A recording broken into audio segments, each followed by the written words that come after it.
Avec l'aide de Dieu, Bezrat Hashem, on va commencer à étudier notre sikha du Sichot Haran habituel. Sikha numéro 231, Resh Lamed Aleph, petite sikha, mais une sikha qui est très méanienne. On a parlé de ça le cours dernier ou le cours d'avant. Une question qui se répète.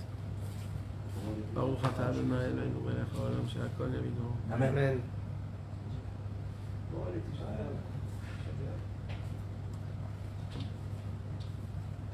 Viens t'asseoir avec nous. Et la question qu'on va parler de ce soir, la parole de Rabbeinu, c'est une parole qui est très importante, mes amis. Vous savez que le monde, il a été créé pour une seule chose. Le monde a été créé bien sûr pour plusieurs raisons, mais il y a un des travaux qu'Akadosh Baruch Hu nous demande à faire dans ce monde, que ce travail, c'est le travail, on va dire, un des plus importants qui existe dans le monde. Celui qui fait ce travail, cet homme-là, il s'appelle un Eved Hashem, le serviteur de Dieu. Il peut être appelé Eved Hashem. Il a le mérite, même si c'est pas un grand tzaddik, même si c'est pas un grand lamdan, même si c'est pas un grand bal mitzvot, même si c'est pas un grand, je sais pas, mais s'il fait ça, il s'appelle Eved Hashem, le serviteur de Dieu. C'est qui? C'est celui qui est tout le temps Bessimcha. Tout le temps Bessimcha. Pas il fait des blagues tout le temps. Pas il boit de la vodka tout le temps. Non. D'être vraiment Bessimcha. D'être content de son sort. De ne pas respecter, poser des questions. Non. D'avoir la émouna totale que tout, c'est Hachem qui le fait, c'est pour mon bien, et je grandis à travers les épreuves qui m'arrivent, les difficultés, les choses qui sont difficiles. Maintenant, toi tu te dis, mais on peut pas, c'est pas possible. C'est normal quand un homme il a perdu une somme d'argent, quand un homme il a eu un malheur, c'est normal qu'un homme il crie, il respecte, Alors qu'est-ce qu'il dit à ça Hachem? Il dit oui, c'est normal. C'est normal pour qui? Pour les goïms. Pour les goïms. Les goïms, quand il leur arrive des problèmes, quand il leur arrive des choses, oui, ils respectent. Pourquoi? Parce que eux, ils vivent dans la nature. Eux, c'est la loi de la nature. Tu avais une somme d'argent, tu l'as perdu, frérot. C'est comme ça la vie. Mais il y a un peuple dans ce monde. Ce peuple, c'est le Ham Israël, le peuple élu, qu'Akadosh Baruch Hu a choisi un par un de tous ces juifs-là, il les a choisis. Pourquoi il les a choisis? Parce qu'il a vu qu'en eux, en nous, se cache très profondément de notre cœur, se cache dans des endroits les plus profonds, que même moi je ne les connais pas ces endroits-là, mais se cache une flamme de feu qui est allumée, que cette flamme, rien au monde pourra l'éteindre. Cette flamme-là, c'est le point, la nekuda de la émouna, du lien que j'ai avec Hachem. Un lien que jamais personne au monde peut le couper, le détacher. Ne peut pas, personne au monde. Comme c'est écrit dans les prophètes, Kiteler, Bamaim, Itrani. Si je vais dans les eaux, je suis avec toi là-bas. Kitiler bemoesh lotikave. Et même si je dois aller dans le feu, je rentrerai dans le feu et je ne brûlerai pas. Et comme ça, le prophète, il commence à dire, et si je vais dans des néharotes, des fleuves, où il y a un courant qui est énorme, quand j'irai là-bas, je ne tomberai pas. Pourquoi je ne tomberai pas? Car tu es avec moi. Parce que tu es tout le temps avec moi. Et quand j'ai Hachem avec moi, je ne tombe pas. C'est quand je tombe, c'est quand j'ai enlevé cette connexion avec cette flamme. Quand je perds la notion d'Hachem, je perds la notion de la Emouna. Un homme qui vit Hachem dans son cœur, il a la Emouna, il ne peut pas tomber. Même quand il tombe, il rigole. Ça ne s'appelle pas tomber pour lui. Ça s'appelle juste descendre, aller chercher quelque chose. Lui, il ne voit pas une sensation mauvaise en tant qu'un problème. Lui, il voit que quand il y a un problème, c'est une solution à un nouveau travail, à un nouveau chemin. C'est une nouvelle ère qui se forme à travers lui. C'est toute l'histoire, mes amis, toute l'histoire de Tisha B'Av que la Gemara, le Midrash nous raconte, que quand le Beth Amikdash il a été détruit, le jour même le Mashiach est né. Tant que le Beth Amikdash il était resté, il était là, le Mashiach ne pouvait pas naître parce qu'on n'avait pas besoin de lui. Mais c'est quand on a eu besoin de lui, c'est quand on a ressenti la sensation de manque, c'est tout de suite après que le Beth Amikdash il a été détruit. Donc en vérité, les choses qui nous arrivent dans notre vie, ce sont des étapes qui nous emmènent à travers des autres choses. Quand il y avait le Beth Amikdash, ils n'attendaient pas le Mashiach. Non, ils n'y priaient pas pour le Mashiach. Ils ne voulaient pas le Mashiach. Le Mashiach n'existait pas. La notion du Mashiach n'existait pas. Parce qu'il n'y avait pas besoin. Il n'y avait pas besoin. Mais ce n'était pas le but. On ne pouvait pas vivre toute une vie comme ça. C'est pas ça ce qu'il attend Hachem de nous. Hachem, il attend de nous quelque chose d'autre. Il attend qu'on descend très bas. Parce que quand on descend très bas, on devient très fort. Parce que la vraie bête en nous, moi, on appelle ça à nous la bête. Je ne veux pas faire sortir ma bête. Des fois, quand on est énervé, nous, on n'a pas une bête, nous. Nous, on a en nous, merci, on a en nous quelque chose un ange. Cet ange-là qui est caché en nous, il ne sort pas que quand on reçoit des coups et des coups et des coups et des coups, malheureusement. On doit passer dans des endroits qui sont difficiles, tu te poses des questions, c'est dur, t'as mal au ventre, t'as mal au dos, t'as mal partout, tu te poses des questions, mais qu'est-ce qui se passe à ce moment-là? Il y a l'ange qui est en nous, cet ange-là qui veut sortir et crier de toutes ses forces et dire non, c'est moi ici le patron. Mais maintenant le problème, c'est quoi? Le problème, c'est que c'est difficile, parce qu'on a des yeux d'être humain. On n'arrive pas à avoir les yeux de la Torah, les yeux des tzadikim. Ene Hachem, El tzadikim. On n'arrive pas à avoir les yeux de regarder, de comprendre, Emet, comment Akadosh Baruch Hu, il juge et il dirige le monde en entier, les Goïm, l'Allemagne, tout ce qui se passe dans le monde, le Corona, le truc. Akadosh Baruch Hu, il est là et il dirige un monde parfait, parfaitement. Nous, on croit que c'est le chaos. Nous, on croit que on ne sait plus où on va. Tout le monde affolé. Le pôle Nord, le pôle Sud, tout le monde parle de ce qui se passe. Tout le monde est affolé. On est tous là sur un banc en train de s'envoyer je ne sais pas où et parler et se faire des idées et réfléchir et se dire comment ça va se passer, comment je vais faire, comment... On est là à se trotter dans notre tête comme si que le monde n'existait pas avant nous, comme si que c'est nous qui le maintient, comme si que c'est nous qui le construisons, comme si que jusqu'à maintenant le monde ne pouvait pas être sans moi, il pouvait pas, il faut que je regarde comment ça se passe ici et ici, on croit. Et vous savez quoi, le plus beau de tout ça, c'est Hachem. Hachem, il est tellement gentil, il nous donne cette notion, il nous dit tiens, là, je te fais kiffer, tu vas croire que c'est toi qui donne à manger à ta femme et à tes enfants. Allez, vas-y, crois.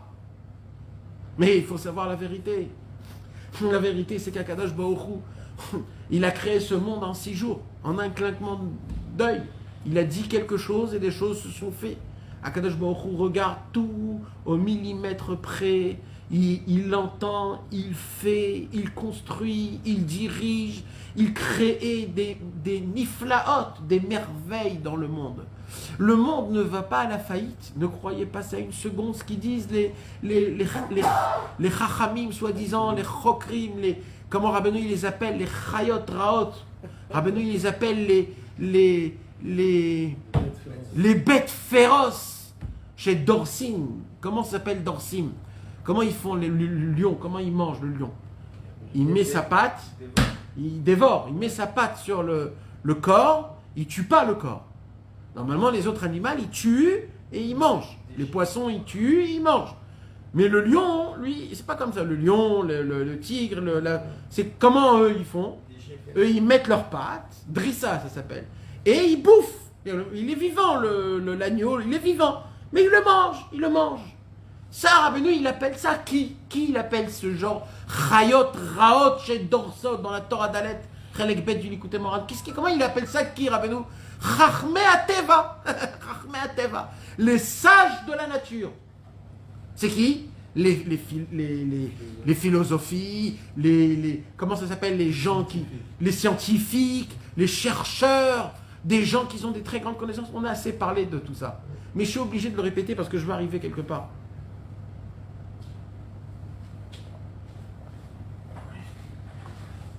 C'est quoi leur travail?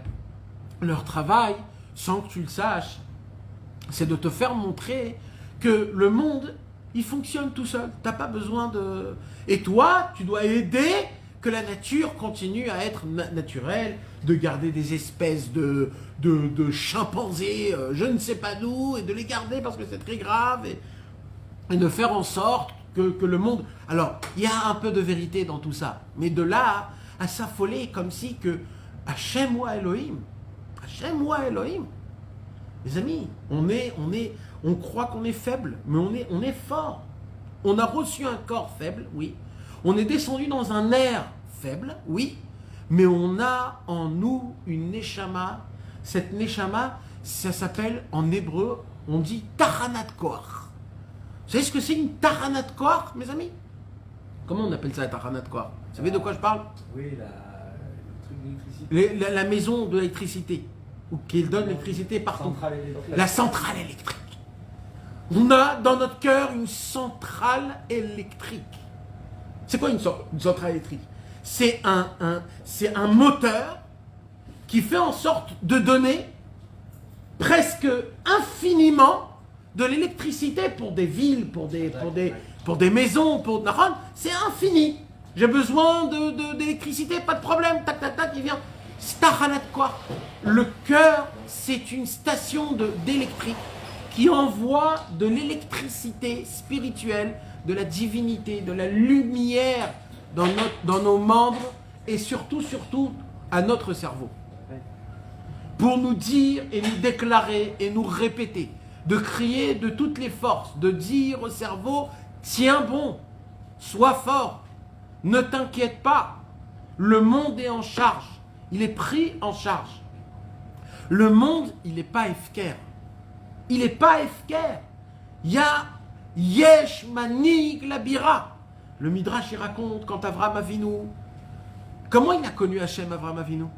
Le Midrash, il raconte une histoire spéciale.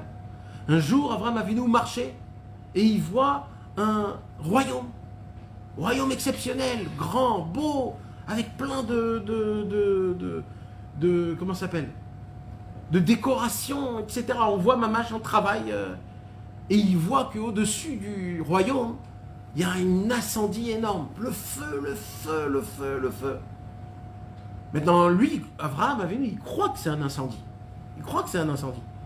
Lui, parce qu'il voit de loin.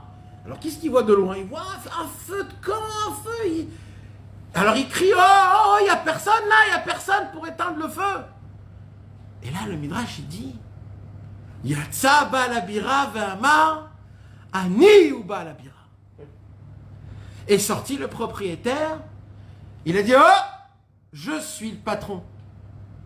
Je sais ce que je fais. Si j'ai allumé le feu, c'est parce que j'étais en train de brûler les déchets. À l'époque, comment on jetait la poubelle? On brûlait les déchets. Donc lui, il a fait quoi, le patron? Il a fait une grande montagne de déchets, de tout ce qu'il avait fait. Il a brûlé. Maintenant, Avraham Avinu, il voit de loin. Lui, il voit pas Avraham Avinu. Il voit quoi? Il voit le feu. Le Midrash, il dit, c'est quoi cette histoire? C'est quoi? Et comme ça, Avraham Avinu a connu Hachem. Matem Omrim, qu'est-ce que vous en pensez? Nous aussi, on voit un truc comme ça, on fait tchouva, nous. Avraham Avinu, qu'est-ce qu'il a vu en fait? Il a vu ce royaume. C'est quoi ce royaume? C'est ce monde fait avec un salon avec plein de toutes petites choses, tout avec une sagesse qui est énorme. Et On voit du feu. C'est quoi le feu qu'on voit? On voit que le monde, il part en vrille. Il part à la faillite. Des problèmes, des guerres, des maladies, Et nous, on est là affolés. Oh, qu'est-ce qui se passe? Qu'est-ce qui se passe? Et peut-être il faut faire ça, peut-être il faut faire ça. Abraham Avinu, il a fait pareil. Il a dit, oh, il y a le feu, il faut l'éteindre. Et là, Hachem, il est sorti. Il a dit, oh, Ani ou Baalabira. Ani ou Baalabira. Je sais ce que je fais. Il y a un patron. Il y a un propriétaire. Qu'est-ce que tu t'affoles? Et là, Abraham Avinu, il a dit, ah, pardon, j'ai compris. Il y a Yesh, Manig, Labira. Il y a un dirigeant. Le dirigeant s'achève. Maintenant, ça c'est dans le monde. Mais cette même chose, tout ce que je suis en train de vous dire, c'est la même chose dans ma vie à moi personnelle. Parce que dans ma vie à moi personnelle, j'ai dans ma tête quelqu'un qui me dit, frérot, t'es en faillite de ta vie. Il me dit ça tout le temps. Depuis que je me réveille jusqu'à ce que je vais aller dormir. Il me dit, t'es en faillite. T'es en faillite, c'est que t'es en faillite. Et le pire de tout ça, c'est qu'à chaque fois que je fais quelque chose de mal, il vient et me dit, t'as vu que t'es en faillite? Je t'ai dit que t'es en faillite. Maintenant, ça, on ne l'entend pas dans l'oreille, mais dans le subconscient, dans le cerveau, on l'entend, il résonne, il résonne, il résonne. Malheureusement, on ne veut pas entendre l'autre voix qui te dit, t'inquiète pas frérot, t'inquiète pas, avance, sois bessimcha, tout est ok. Même si tu fais mal, t'inquiète pas, avance, ne regarde pas ce qui se passe derrière. Il y a des gérants, il y a des gens plus grands que toi. Ça, on ne l'entend pas, ça. Rabbeinu, il doit l'écrire dans des livres, il doit le crier. Ne vous inquiétez pas. Lo lidog, ve'aklal, ve'aikar, lo itpachet klal. Il y a une règle quand on vient dans cette vie. Il y a une seule règle. Quand on est dans le ventre de la maman, petit enfant, il y a écrit dans la Gemara Maseret Nida, le malach, il vient et il nous apprend toute la Torah. Toute la Torah.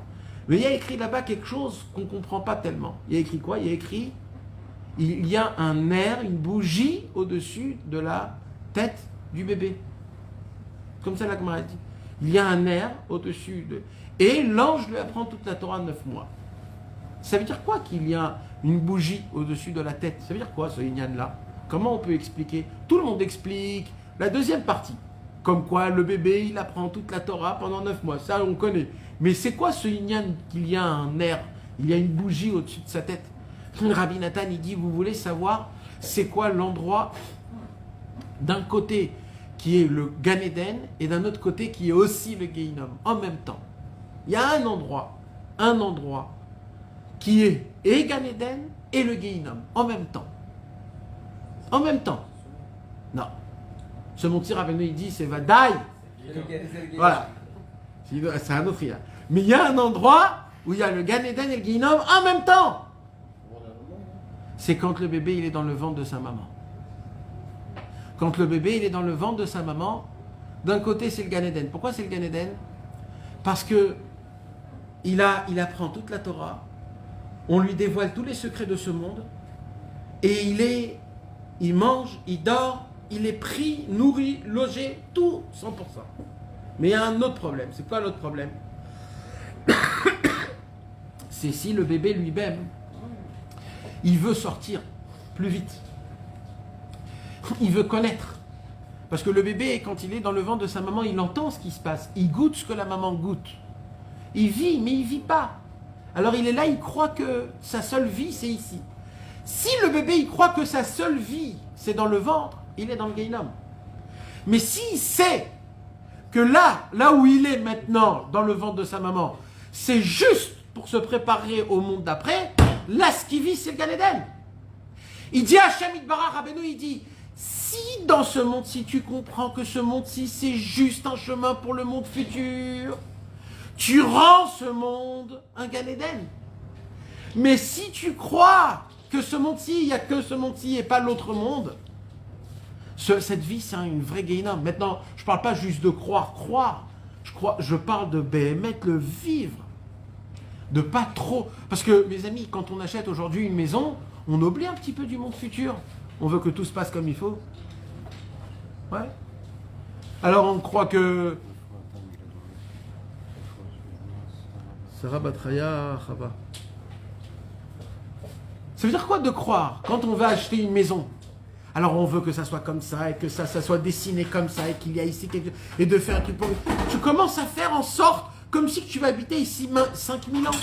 mais peut-être demain tu vas mourir. Peut-être tout ça, qu'est-ce que t'en sais? Comment on vit le vrai Olam Haba? C'est ça qui nous apprend. Si le bébé, quand il est dans le ventre de sa maman, il croit que c'est ça la vraie vie, parce que ne croyez pas, hein, mes amis, hein, ne croyez pas que ce que je vous dis, c'est une métaphore. Mamash lo, hein, mamash, de...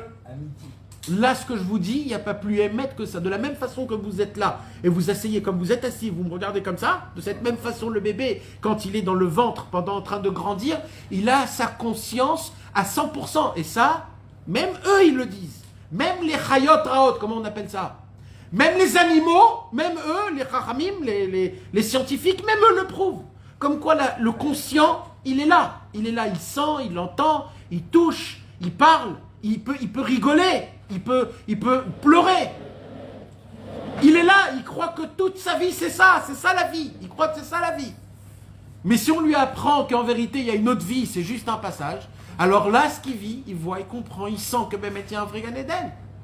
Maintenant, mes amis, c'est quoi la petite bougie? C'est quoi la petite bougie qui est au-dessus du bébé? Vous savez ce qu'il dit Rabbi Nathan? Il dit Rabbi Nathan, vous savez, Mima Makim Karatira Adonai. Vous connaissez le pasouk? Dans le psaume 130 de Teilim, David Ameler, il dit Mima Makim Karatira Adonai. Des profondeurs, je t'ai appelé Hachem. Il y a un midrash qui dit de quelle profondeur il a appelé Hachem, David Ameler. De quelle profondeur? Où il était? C'était quoi? C'était quelle situation? C'était un endroit, une situation? Le midrash, il dit Mima Amakim Karatira Adonai, c'est d'où? C'est du ventre de sa maman. Quand il était dans le ventre de sa maman, David Ameler, là-bas, il a appelé Hachem. Là-bas même, il a appelé Hachem, David Ameler. Pourquoi? Pourquoi il a appelé là-bas Hachem? Parce qu'il voyait des choses qui étaient difficiles, qui étaient dures. Mais vous savez quoi, mes amis? Rabbi il dit quelque chose de puissant. Rabbi Nathan, dans l'Écoute à la Rode, il dit très fort. Il dit la bougie qui est allumée sur l'enfant quand il apprend dans ce monde-ci, c'est quoi? C'est l'espoir qu'on lui donne. En fait, on lui apprend à avoir de l'espoir. Comment? À travers la Torah. C'est ça la bougie. La bougie, c'est une toute petite lumière dans un noir. Le ventre de la maman, c'est tout noir. L'espoir de quoi? L'espoir, parce qu'il va venir dans un monde qui est sans espoir. Dans un monde rempli d'Yéhouch. Et c'est pour cela, je vous l'ai déjà dit, c'est quoi la dernière phrase, mes amis, que l'ange dit à l'enfant avant de sortir dans ce monde-ci? Il y a une phrase. Une seule phrase avant qu'il lui fait comme ça, clac. Il y a une seule phrase. Ça se peut que ça, il le dit après qu'il le fait ça. Non. Sois fort et courageux dans tout ça. Non, il y a une seule phrase que l'ange il vient et il lui dit une seule chose, il lui dit. Non. Kol haolam kulo gesher tsar meod ve'aklal ve'ikar lo lefachet klal. Rappelle-toi, il dit, Neshama Kdosha, que tu vas descendre dans un nouveau monde. Tout ce monde est un pont qui est très étroit. Mais il y a une seule règle dans ce monde, une seule règle. C'est pas de tomber, de pas tomber, de marcher bien sur le pont, ou de faire des calipettes, ou des... Parce qu'il y a des gens qui croient que ce monde-ci, c'est quoi? C'est de marcher sur ce pont. C'est de faire des calipettes sur ce pont. C'est de montrer à tout le monde comme quoi ce pont, je le passe en entier. C'est qui ces gens-là? C'est des gens qui réussissent. Ils réussissent. Ils arrivent à devenir des grands, on va dire des riches, ou alors des tzadikim, ou alors des gens qui éduquent leurs enfants, qui se marient, leur femme est bien, leurs enfants sont bien, tout est bien, tout est. Ça s'appelle quoi? Ça s'appelle de marcher dans le pont, malgré que le pont il est complètement en faillite. Rabbeinu il nous dit mais non, ils se sont trompés ces mecs, ils n'ont pas compris. Il y a une autre règle, c'est quoi? S'en fout de tomber ou pas de tomber, c'est pas ça la question. C'est est-ce que tu as peur ou tu n'as pas peur? Pourquoi c'est aussi important, Rabbeinu? Pourquoi c'est aussi important? Il dit Rabbeinu, tu sais pourquoi c'est aussi important? Parce que quand tu as peur, tu ne peux pas être Bessimcha. Et nous, ce qu'on te demande, c'est que tout le temps tu sois Bessimcha. Donc n'aie peur de rien. N'aie peur de rien. Le Baal Shem Tov, son père, avant de mourir, il lui dit une seule chose. Une seule chose. Il ne lui dit pas sois grand dans la Torah, sois tzaddik. Il faut tout ça. C'est obligé tout ça. On est venu dans ce monde pour ça. Mais le Rabbi Israël, le père de Rabbi Israël Baal Shem Tov, le Rabbi Eliezer, il a vu que quoi qu'il se passe avec mon fils, je ne sais pas comment mon fils va grandir. Il a 3 ans, on est dans une situation très grave, un temps d'air qui est compliqué, où il n'y a pas de richesse, on est loin d'Israël, loin de tout. Son père, il dit, qu'est-ce que je peux dire à mon fils? Je vais lui dire le plus important, le plus concentré, mamache, le minimum total. Qui contient le plus. Le petit qui contient le plus grand. Il faut qu'il lui trouve comme on dit, le point pour jeter la flèche, pour que la flèche arrive. Salut les frérots. Ah, salut les frérots. Alors, qu'est-ce qu'il lui dit, Rabbi Eliezer, à son fils? N'aie peur de personne que de Dieu. Mais mon fils à moi, il lui dit, mon fils à moi, rappelle-toi. Il lui dit, rappelle-toi toute ta vie de ce que je vais te dire. Il lui dit, j'ai une seule chose que je veux que tu te rappelles de moi, une seule. N'aie peur de personne que de Dieu. N'aie peur de personne.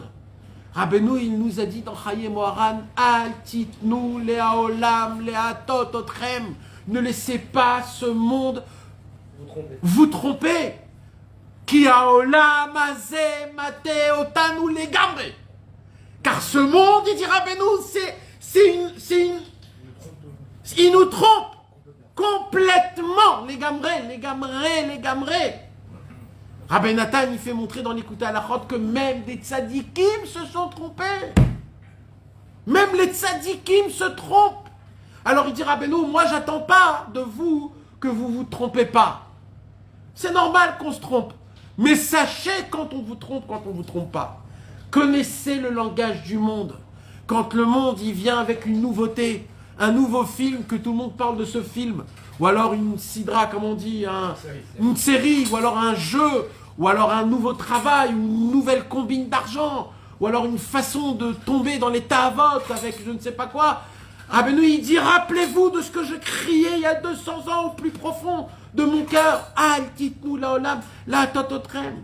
Juste, rappelle-toi, c'est la voix de qui de ce monde, ou c'est ma voix, moi, qui t'appelle vers Dieu. Et il dit, Rabbeinu, moi je le connais ce monde par cœur. Rabbeinu, il dit, le Yetzer Hara, je le connais à l'envers, à l'endroit, en déguisé, normal, comment il était avant, comment il va être après, comment il va terminer. Il dit, Rabbeinu, je connais le Yetzer Hara. Le Yetzer Hara, je lui ai fait la shrita, je l'ai cassé, je l'ai brisé, je l'ai annulé totalement à l'âge de 20 ans, il dit Rabbeinu. À l'âge de 20 ans, je n'avais plus aucune odeur de l'apparence du Yetzer Hara. Parce qu'il dit, Rabbeinu, vous croyez que de tuer le Yetzer Hara, c'est un niveau? Bien sûr, c'est un niveau. Mais il y a plus que ça. Parce que même quand tu tues le Yetzer Hara, il sent encore en toi. Il y a son odeur.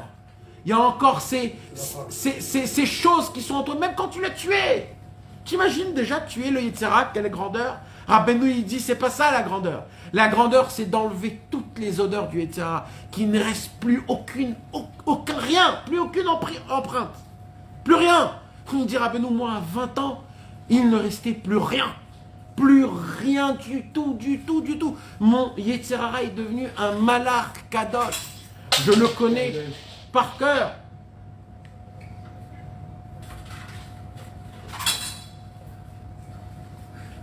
Et malheureusement, à chaque fois, on croit qu'on connaît tout. On sait tout. On se dit, je vais rentrer dans la petite... je vais faire une petite gaffe, je vais un petit peu rentrer, mais je vais vite sortir. On veut toujours goûter, sortir, un petit peu, voilà, un petit peu. On croit qu'on est fort, on croit qu'on a cette puissance. On croit qu'on est les patrons de nous-mêmes. On croit qu'on peut ne pas tomber. Rabbeinu, il dit, arrêtez. Rabbeinu, il dit, pour qu'on puisse, le but de ce monde-ci, c'est quoi? On dit, Rabbeinu, c'est que personnellement, toi, dans ta vie, même si on te dit, et tu le penses, et tu le crois, que tu ne vaux rien, que tu n'as pas de place, que tu n'es pas quelqu'un. Il dit, Rabbeinu, pour moi, tu es quelqu'un, tu as une place, et tu vaux énormément. On est, malheureusement, mes amis, le Yetzer Hara, il ne veut pas juste. Ne croyez pas, mes amis, que le Yetzer Hara, il veut qu'on kiffe. Ne croyez pas ça. Le Yetzer Hara, il veut nous tuer, il veut notre mal. Nous, on croit que le Yetzer Hara, il veut nous donner des cadeaux. Des ta'avot avec des femmes, avec du kavod. Donc, quelque part, on se dit, là où il y a du kiff, il y a du Yetzer Hara. Donc, quelque part, c'est... Il me connaît. Il me connaît, là où je kiffe, là où je me laisse aller, là où je me sens bien. C'est mon petit ami, il connaît mes délires. Rabbeinu, il dit, je vais vous dire une vérité. Il dit, ben c'est faux. Il vous ment. Il veut votre déception. Il veut vous abattir, vous dresser, vous écraser. Il veut vous voir tomber dans le Yehush le plus grand. Et vous voulez savoir, c'est quand qu'il est content? C'est quand il vous voit avec la tête baissée, comment on dit le Yehush? En désespérant, en désespoir total, en déprime, sans simra, c'est là où il est content. Ne croyez pas que quand vous kiffez, il est à côté de vous, etc. Même pas, il veut vous emmener aux folies des grandeurs. Oui, il veut nous emmener aux folies des grandeurs. Pachout ki pshuto. Allez goûter, trouver, voir tout ce qu'il y a dans le monde, connaître tout, d'être partout, d'avoir une idée à travers tout. Il dit Rabbeinu, le problème c'est qu'on ne se contente pas de notre place. Je suis bien dans ma chaise, je suis bien Baruch Hashem, mes arba amot, mes 4 amot là, je suis bien. Je suis bien Baruch Hashem, je suis en bonne santé, je suis habillé. Personne ne me fait honte. Je suis propre, je ne sens pas mauvais. Je suis un être humain. Merci à Hashem Itbarach, Toda Rabba que tu m'as mis à cette place. C'est sûr que si je suis ici, c'est ta volonté. C'est ce que tu veux. Et moi, je voudrais faire ta volonté ici. C'est d'être présent. D'être présent, mes amis. J'ai entendu une parole d'un chassid. Un chassid, Breslev, Nanar, Mefitz, que Akadosh Baruch Hu lui envoie la Rifoua Shlema, Bezrat Hashem, à Lior Tzafrir. Tu connais le nom de sa frère, Lior Tzafrir. Celui qui habite tout en blanc, qui habite à Tel Aviv, là. Nommé Chané. Ben Sarah. Ouais. Lui, j'ai vu il avait fait il y a très longtemps ils ont fait sur lui pas sur lui, sur la Fatsa. Sur la Fatsa, vous savez, des fois la télévision, ils viennent, ils font des torgnottes sur la Fatsa. Comment ça se passe? Il y a eu plein de torgnottes comme ça. Des documentaires. Et ils ont fait un jour sur lui, ça, Fatsa, ça. Alors on le voit comme ça, un peu. Et on lui pose une question, on lui dit pourquoi t'es comme ça, dehors, en train de danser, donner des livres partout, tu chantes, tu danses, t'as un tambour, t'as le chauffard grand comme ça, t'as. Donc, hein? Ouais. Il a mon âge, un petit peu. Ouais. Et le pauvre, il est très malade. Ouais, très malade. Et vous savez quoi, mes amis? Je vais vous dire quelque chose. Blineder, je vais le reposter sur Facebook parce que c'était tellement beau. Il a dit des paroles que les plus grands des Admourim, ils ne peuvent pas dire des paroles comme ça. On voit la grandeur des élèves de Rabbeinu, que Rabbeinu, il a dit le plus petit de mes hommes, Akatan shebe anashai, iler baderer shel hagadol sheba gdolim. Le petit des petits de mes hommes vont marcher en haut dans le chemin des plus grands des plus grands. Pourquoi? Pas parce qu'on est meilleur que eux. On vaut rien du tout. On est de la merde totalement. Alors pourquoi? Parce que on a passé des choses très bas, très mauvais, très puants. On est interne parce qu'il y a un truc de loyal. C'est-à-dire Comment on dit en hébreu? Loyauté. La loyauté, Nehemanout. Neheman. On est loyal. Alors, je vais vous expliquer. On lui pose la question là-bas, pourquoi vous faites tout ça, etc. Et là, il lui dit une parole.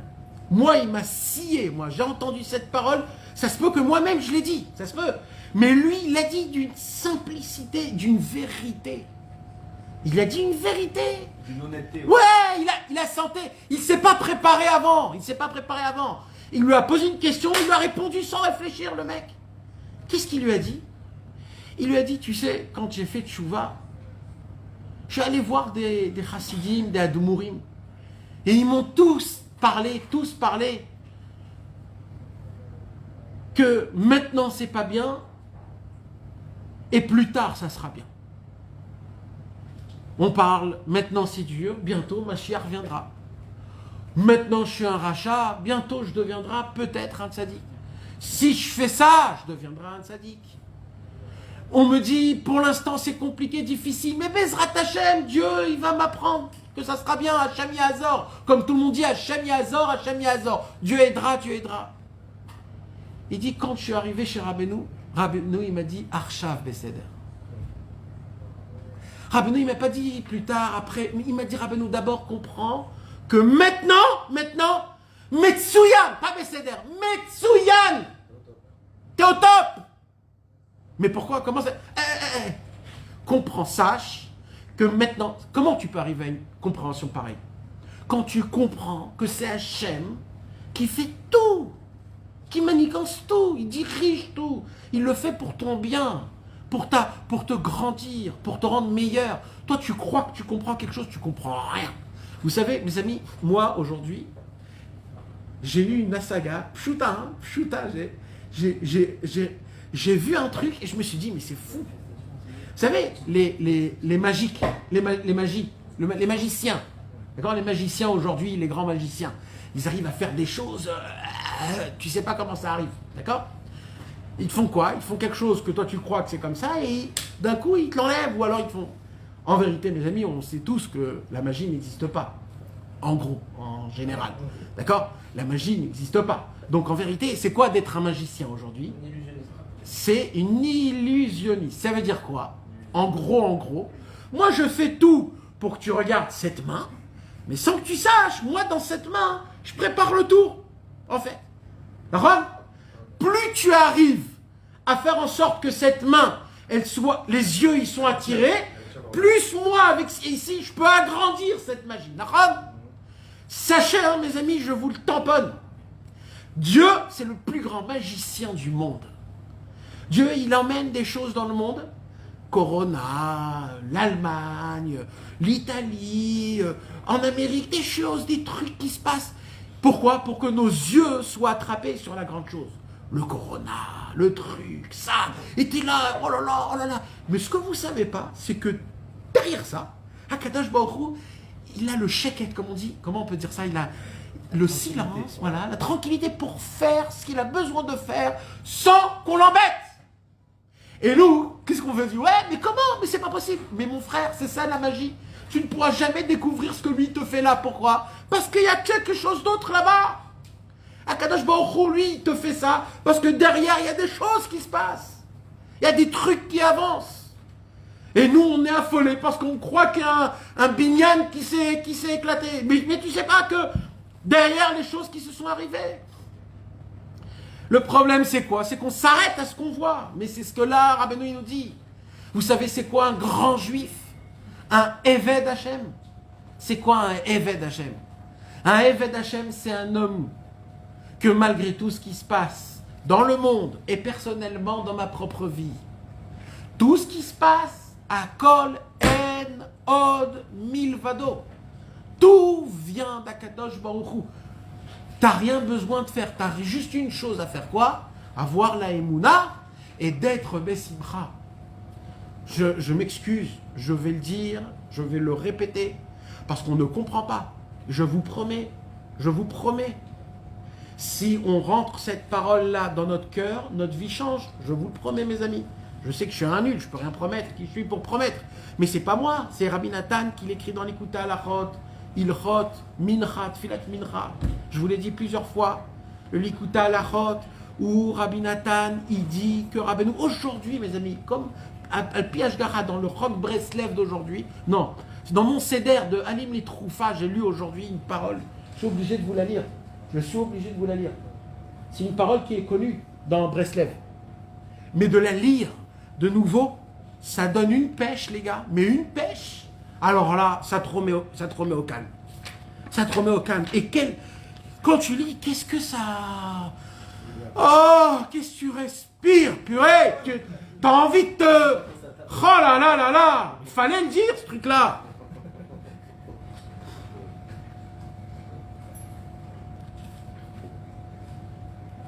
Alim les Troufa, la lettre de Rabbi Nathan, la lettre numéro 374, Shin Aïn Dalet.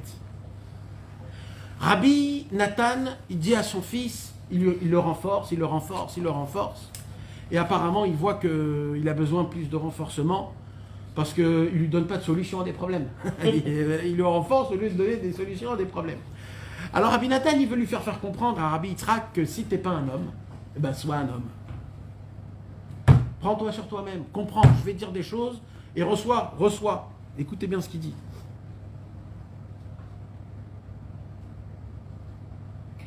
Ani yodea ou ma'amin.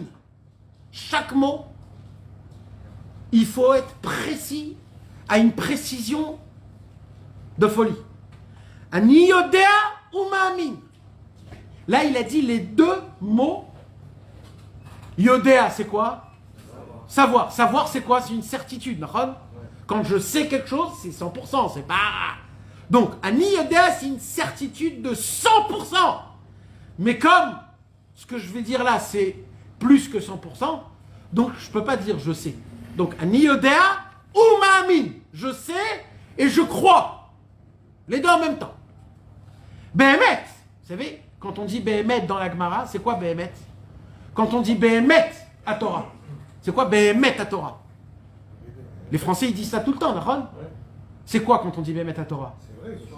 Pas du tout. Pas du tout. Masechet Shvuot, c'est une Gemara. C'est une Shvua. C'est un serment. Quand tu dis Behemet, c'est pas c'est vrai. C'est pas ça. En hébreu, quand tu dis Behemet, c'est je te jure. Alors Rabbi Nathan, il dit Ani Yoder ou Ma'amin Behemet. Il fait, là, il te laisse pas. Là, il te dit, écoute ce que je vais te dire. Je vais pas l'écrire 100 fois, je vais te le dire une seule fois. Que quoi? Qu'est-ce que tu sais? Qu'est-ce que tu connais? Qu'est-ce que tu jures? Chez Adonenu, Morenu, Verabenu. Que notre maître, Yodea Eitev, il sait parfaitement. Bichlaliut ou bipratiyut. En général et en particulier. C'est-à-dire quoi en général? En général. C'est-à-dire quoi en particulier? Ça veut dire quoi? Ça veut dire qu'il connaît tes pensées, tes arrière-pensées, tes fantasmes, qui tu es réellement sous la couette. Il connaît, il sait. Kol ma shenaase im kol hanefashot bechol dor vador. Il connaît, il sait tout ce qui se passe avec toutes les nefashot de toutes les générations. Miyom bero Elohim adam al haaretz. Depuis la création de l'homme, Adena, jusqu'à aujourd'hui, ve'ad hasof ha'acharon, jusqu'à la fin dernière. Ve'yodea, ça s'arrête pas là, hein, les gars. Ça s'arrête pas là du tout. Ve'yodea kol hakilkulim. Il connaît toutes les fautes, que tout le monde va aller là-bas. Ve'kol hatikunim. Et il connaît toutes les réparations à toutes les fautes. Pas en général, particulièrement. Toutes les fautes. Il connaît, il sait. Il a déjà tout vu. Shel kol echad ve'echad. Il répète, de chacun et chacun. Pas, lui, je ne le savais pas, lui. Non, il n'y a pas ça. Je les connais tous. C'est-à-dire, si Rabbeinu, il vient, il dit, Michael Ouzon, Michael, Trak, Nathan Usan. Ah ouais, mais je vous connais tous.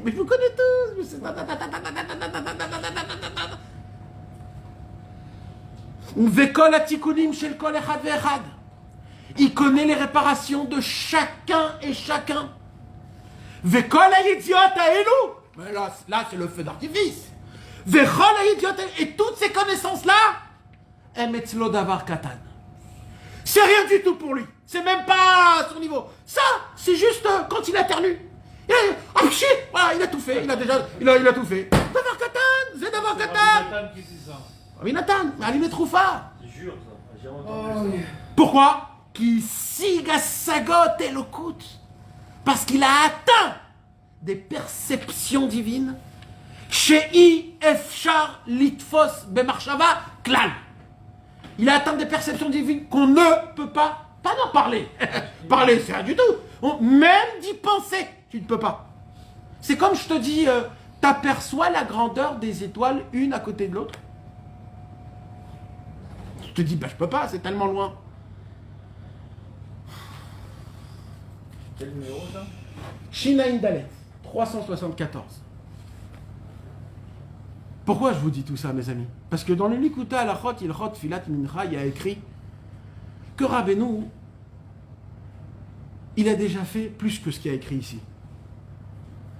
Là, il n'y a pas juste écrit qui sait, qui connaît, qui l'a vu, qu'il a déjà donné des réparations pour tout. Là-bas, il y a écrit plus fort que ça. Il y a écrit quoi? Qu'il a déjà fait Teshuvah pour nous. C'est où ça? Ilchot Filat Mincha, dans l'Ikuta Alachot. Tu veux savoir où exactement? Je vais te dire tout de suite. Et quand il dit pour nous, il dit pour chacun, c'est pareil, pour Tiout. Mais vadaï, sinon, même pas il faut le dire, mais vadaï. Tout de suite. C'est quoi ta question, Michael? Parce que quand il dit qu'il a fait Tchouva pour nous, c'est aussi des pratiques, genre chacun, pour chacun, il a fait Tchouva pour chacun, chaque personne, chaque fois. Qui alors? Non, ça peut être pour le peuple, tu vois. Bah non, C'est vraiment pour. un peuple qui avait rien à voir aussi. Il y en a qui font pas. Ilchot Mincha la Chazain, Seif Pei Pe Aleph. D'accord? Ilchot Filat Mincha la Chazain, Pei Pe Aleph. Chazaïn. Ok. Maintenant, écoutez bien, mes amis. Vous, normalement, vous devrez me poser une question. C'est quoi notre travail? jamais entendu ça. C'est ce qu'on fait. C'est quoi notre travail? Ouais. C'est quoi notre avodat Hashem alors? Mais mes amis, je vous dis encore une fois, celui qui va faire entrer ces paroles-là dans son cœur, Béhémet, sa vie, elle va changer. Béhémet, En Malasot. Rabbeinu a déjà fait Teshuvah pour tout le Ham Israël. Après, pour les futures fautes.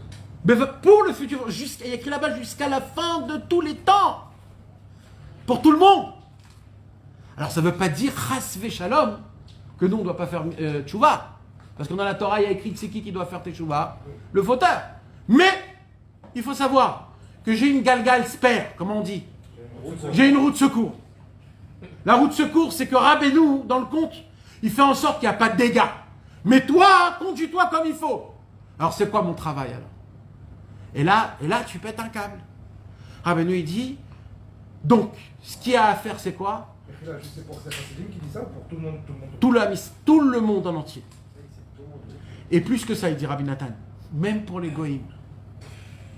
Même pour les goïms. Hein? Il a dit, je vais réparer les animaux. Même les animaux, les végétales, tout.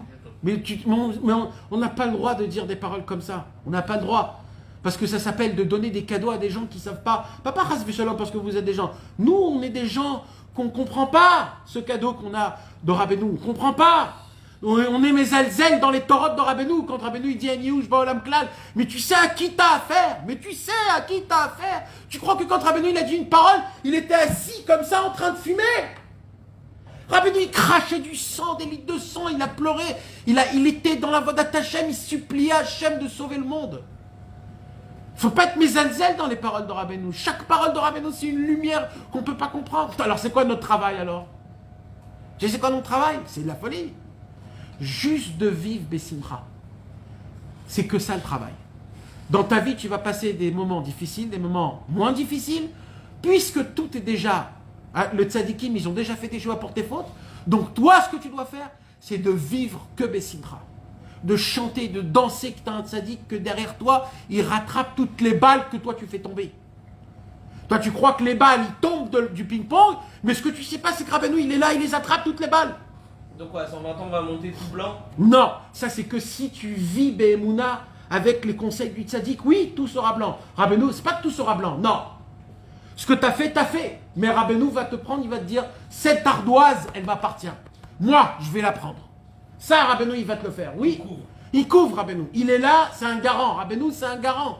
C'est un chaliard Tibour, Rabbeinu. Je sors du casino, même si j'ai perdu 50 000. Rabbeinu, il est là, il dit, je gère. Mais il va faire en sorte de ne pas t'emmener là-bas. Pourquoi si t'as gagné, non, il va pas. Il est tout le temps. Mais mes amis, c'est quoi? C'est ça ce que je veux vous expliquer, mes amis. C'est que le vrai avodat Hashem qu'on doit avoir, c'est de faire ce qu'on fait. Bessimcha. Les endroits, les moments. j'ai lu dans une autre lettre de Halim Letroufa, Pele Plaim, une autre lettre de Halim Letroufa. Hein? Il est là, nous, si tu veux. Hein? Il est là, nous, si tu veux. Ouais. Écoutez bien, mes amis, pour moi, c'était un chidouche. Juste pour savoir, Ali Natroufa, c'est quoi? C'est les lettres de Rabbi Nathan qu'il a écrit à son fils. Son fils, il habitait loin, et avec les problèmes qu'ils avaient, c'était compliqué pour eux de communiquer. Donc la seule communication, c'était avec... Et qu'est-ce qu'il lui dit, Rabbi Nathan? Il lui dit, contente-toi que tu veux être Bessimcha. Pourquoi? Il dit, parce que j'ai entendu de mon maître Rabbeinu, il dit Rabbi Nathan, j'ai entendu que même quelqu'un qui veut être Bessimcha, mais qui n'arrive pas à être Bessimcha, c'est aussi un niveau. Parce que derech haolam, l'habitude du monde, c'est que quand tu es en Arsub, tu ne veux pas sortir de ton Arsub. Tu veux emmener avec toi des gens dans ton Arsub. Eh bien, c'est vrai ça, mes amis. Quand on n'est pas bien, on veut rendre l'endroit pas bien. Oh là là, le pauvre, t'as vu, t'as entendu ce qu'il y a? Oh, Mishkin. Et voilà, et là, il est... Ah, je suis un Mishkin. Ah, t'as vu comment je suis? Ah ouais, moi, je suis en galère, mais tu t'imagines même pas. Je te raconte même pas mes galères. Bien sûr. Et lui, il dit, ah ouais, moi, alors mes galères, moi encore plus que toi. Parce que moi, et ben, des balades. Et lui, il te dit, mais ça, c'est Hachem Ishmor Ve'erachem, ça. C'est contre Rabbeinu, c'est le délire total. Rabbi Nathan, il dit, le fait, mon fils, que tu veux être Bessimcha, tu veux sortir de ta tristesse, à ta nigal, comme on dit, tu te dégoûtes de la tristesse, c'est déjà un niveau, il dit Rabbi Nathan. Vous savez quel itrascout c'est ça? Même si j'arrive pas à être Bessimcha, mais, hein? La volonté de... Et tu sais quoi? J'ai découvert que c'est vraiment difficile. J'ai découvert. Difficile de quoi? Quand tu es Be'atzmout, tu ne veux pas sortir de l'Atzmout. Limite, quand quelqu'un veut te donner même une solution, tu dis attends, laisse-moi encore un peu dans la... J'adore parce que là je suis bien, là je suis bien. Je me fais miskin, je me fais malheureux, regarde comment je suis un nul, je suis foutu. Laisse-moi, je veux pas que tu me sortes de là-bas. Mais ben mes amis, on est comme ça, c'est grave, c'est très très grave. On est loin du Hémet, c'est pas la raison pour laquelle Akadosh Baruch Hu, il veut quoi? Il veut que ses enfants, ils voient les chassadim, les tovot, que Akadosh Baruch Hu, il fait avec nous. C'est ça qu'il veut qu'ils voient. Et quand nous, on ne les voit pas, ces choses-là, Hachem, il y a écrit dans la Torah 23, dans la deuxième partie du Likutei Moharan, Sasson vesimcha yasigu venasu yagon vanacha. Il dit Rabbeinu une parole qui est très très forte et très difficile. Il dit Rabbeinu, la simcha d'Hachem, ismach Hachem bemaasav, elle dépend de ismach Israël beosav. La simcha d'Hachem dépend de la simcha du juif. Quand le juif, il n'est pas besimcha, la simcha d'Hachem n'est pas parfaite. Vous imaginez comment c'est puissant cette parole? Nous, on croit que quand Rabbeinu me donne un conseil d'être besimcha, c'est comme un petit conseil d'un psychiatre ou un psychologue qui te dit eh, frérot, il faut un peu le shacher, il faut être un peu cool, sois besimcha. Non, mes amis, quand Rabbeinu nous a demandé d'être besimcha, c'est aucun rapport. C'est il faut être besimcha quoi qu'il se passe.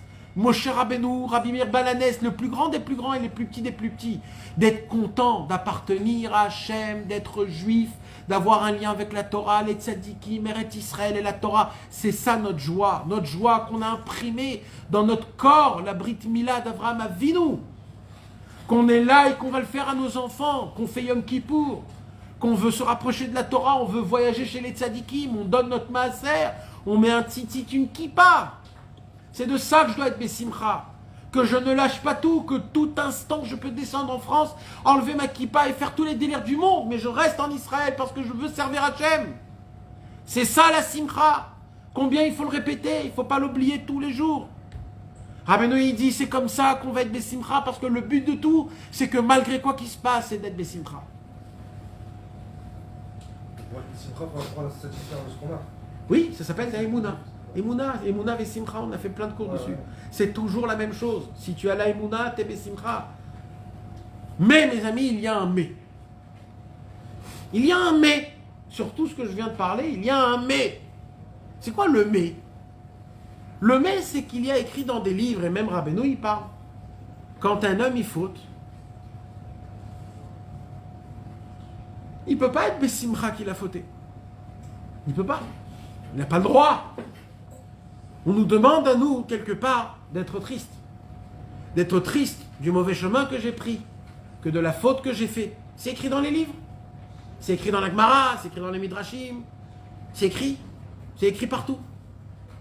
Et moi, ça me vient en conflit avec les paroles de Rabbeinu. Où Rabbeinu, il me booste énormément à être Bessimcha et de ne pas... Mais on voit que de l'autre côté, même Rabbeinu, il parle. Comme quoi, il y a la peur, la crainte, il y a le regret, il y a le cœur brisé. Rabbeinu, il parle du cœur brisé. Rabbeinu, il parle d'être triste, d'essayer de comprendre le mal que tu as fait pour demander pardon à Hachem. Je ne comprends pas. Qu'est-ce qu'il faut faire? Quand il faut faire quoi? Quand il faut faire où? Comment ça se passe? Ce soir, on va faire un seder dans ça. Rabbeinu, il nous apprend que dans la catégorie tristesse, il y a deux catégories. Dans la catégorie tristesse, il y a deux sensations, que la différence entre ces deux sensations est fine comme un cheveu. Mais celui qui fait un, c'est un tzaddik. Celui qui fait l'autre, c'est un racha, gamour. Et la différence entre les deux est fin comme une épine de cheveux. C'est quoi, il dit Rabbeinu? Il y a ce qu'on appelle en hébreu lev nishbar, le cœur brisé. Et il y a ce qu'on appelle en hébreu atzvut, tristesse. Beaucoup de gens croient que les deux sont la même chose. Rabbeinu, il dit, pour moi, la tristesse et le cœur brisé, ce sont deux mondes, pas deux catégories. Deux mondes différents. Deux mondes différents. Avant que je commence à lire la Sira du Sichot Haran, je suis obligé de vous parler de la Sira du Sichot Haran qu'on a étudiée il y a plusieurs années. La Sira numéro 41, 42 et 45. La Sira numéro 41, il nous dit Rabbeinu, Lev nishbar ve'atzvut eno inyan echad. Le cœur brisé, la tristesse, ce n'est pas du tout la même chose. Rabbeinu, il veut quoi? Il veut qu'on a le cœur brisé. Mais Rabbeinu, il nous demande surtout de s'éloigner, de s'écarter, de se sauver de la tristesse. Parce que la tristesse, c'est la mort, c'est le Satan, c'est le Yetzer Hara, c'est la mélancolie, c'est les forces du mal, c'est Amalek. Par contre, le Lev Nishbar en toute petite quantité, c'est une aide et un ressort énorme pour sauter, avancer, se rapprocher de Dieu. Mais, alors c'est quoi la différence? Où est la différence? Comment je sais c'est quoi la tristesse? Comment je sais c'est quoi un cœur brisé? Alors, avant que j'explique c'est quoi le cœur brisé, je voudrais vous dire qu'en français, le mot cœur brisé, c'est pas du tout la... Parce que normalement, quand on dit un cœur brisé, normalement, c'est dans un couple où il y a une meuf qui dit il m'a brisé le cœur. Je parle pas du tout de ça. Je parle pas du tout de ça. Le cœur brisé, mes amis, vous savez, c'est quoi? C'est une sensation, on va le lire tout de suite. Rabbeinu, il est toujours Yesodi, Rabbeinu, il est. Comment on dit Yesodi? Il est... Non. Il est très pointilleux. Quand Rabbeinu, il nous dit que c'est pas pareil, il explique. Mais dans une profondeur de folie. Il dit Rabbeinu, le cœur brisé, il vient de quel membre dans le corps? Du cœur. Et la tristesse, elle vient de quel membre dans le corps? La rate. Troll. Ça vient même pas du même endroit, il dit Rabbeinu. Ça vient même pas. C'est pas que ça vient du même endroit et une elle est bonne, une elle est pas. Ça vient même pas du même endroit. Ce sont deux organes différents. Deux organes différents. Vous savez, c'est quoi un cœur brisé? Un cœur brisé, c'est un homme qui a eu une faille, qui est tombé, qui a chuté. Mais au moment où on lui tend la main, il attrape la main tout de suite et il sort. Un homme qui est triste, c'est un homme qui a désespéré. Il ne croit plus. Pas dans tout, ça se peut que dans la chose elle-même. Au moment où tu désespères, qu'est-ce qui se passe? Ça s'appelle une tristesse. Et comment ça s'explique? Il dit Rabbeinu, c'est très simple. Quand un homme est désespéré, qu'est-ce qui fait la personne? Quand un homme est désespéré, la nature humaine, elle fait quoi? Mais elle fait quoi? Parce que c'est très dur, nous, dans notre subconscient, de se dire j'ai désespéré. Personne veut désespérer. Alors vous savez qu'est-ce qu'on fait, quelqu'un qui est désespéré? Qu'est-ce qu'il fait? Il remet la faute sur quelqu'un d'autre. Chava. Elle a mangé de l'arbre de la connaissance, elle a vu que c'est foutu. Elle a vu que c'est fini. Il n'y a plus de... Alors, qu'est-ce qui se passe? Elle est allée chez Adam Arishon. Adam Arishon, il a mangé. Quand on vient reprocher à Adam Arishon, il dit quoi, Adam Arishon? Chava. On vient chez Chava, il dit c'est qui? C'est le serpent. Le serpent, il vient, il dit c'est qui? C'est la terre. C'est le... Il demande pas au serpent. Il demande pas au serpent. Non, mais il y a écrit dans Rashi que... T'as raison. Il demande pas au serpent. Et t'as raison, parce qu'il n'y a rien à demander au serpent. Toujours, tout ce qu'il va dire le serpent, c'est du Il a mensonge. rigolé, il a dit je rigolais. Ouais. Mais en vérité, le Rashi, il dit que même la terre, elle a fauté. Parce que la terre, elle devait donner le goût dans son tronc. Le tronc, il devait avoir le même goût que le fruit. Et elle n'a pas fait sortir. Donc elle aussi, elle a fauté quelque part. Donc ils ont tous fauté. Mais tu vois que quand les gens, ils fautent, qu'est-ce qui se passe? Pourquoi? Pourquoi tu remets la faute sur les autres? Parce que tu n'arrives pas à accepter. Tu n'as pas de émet, tu n'as pas d'anava. Tu n'es pas humble. Tu dis pas Khatati Aviti Pachati. Parce que tu n'es pas en Lev Nishba. Tu es en Hatzvout. Quand tu es en tristesse, il dit Rabbeinu, tu es en Yehush, tu remets la faute sur les autres. Il dit Rabbeinu, quand tu vas faire Idbo des doutes, et tu remets la faute sur Hachem, pourquoi Hachem tu m'as fait ça? Et pourquoi tu me fais ça? Et j'ai envie d'être un tzaddik, tu me laisses pas. Laisse-moi être un tzaddik. Comme si que tous tes problèmes c'est Hachem. Tout c'est à cause de lui. Il dit Rabbeinu, ça s'appelle de la tristesse. Par contre, quand tu viens devant Akadosh Baruch Hu, et tu sais que le fautif c'est toi, tu sais que c'est de ta faute, tu sais que c'est toi qui as entraîné ça. En gros, je parle en gros parce que tout vient d'Hachem. Mais les coïncidences et les situations, c'est nous qui les choisissons. Hachem, il a quelque chose à nous donner. Il y a la bonne façon, il y a la moyenne façon, il y a la moyenne façon. C'est en fonction de là où tu es. Si un homme il est toute la journée dans une discothèque avec des ta'avot, Akadosh Baruch Hu, il est obligé de lui parler là-bas, à travers des femmes à poil, à travers des discos, même que c'est pourri. Mais puisque tu es là-bas, c'est ton langage, je te parle ton langage.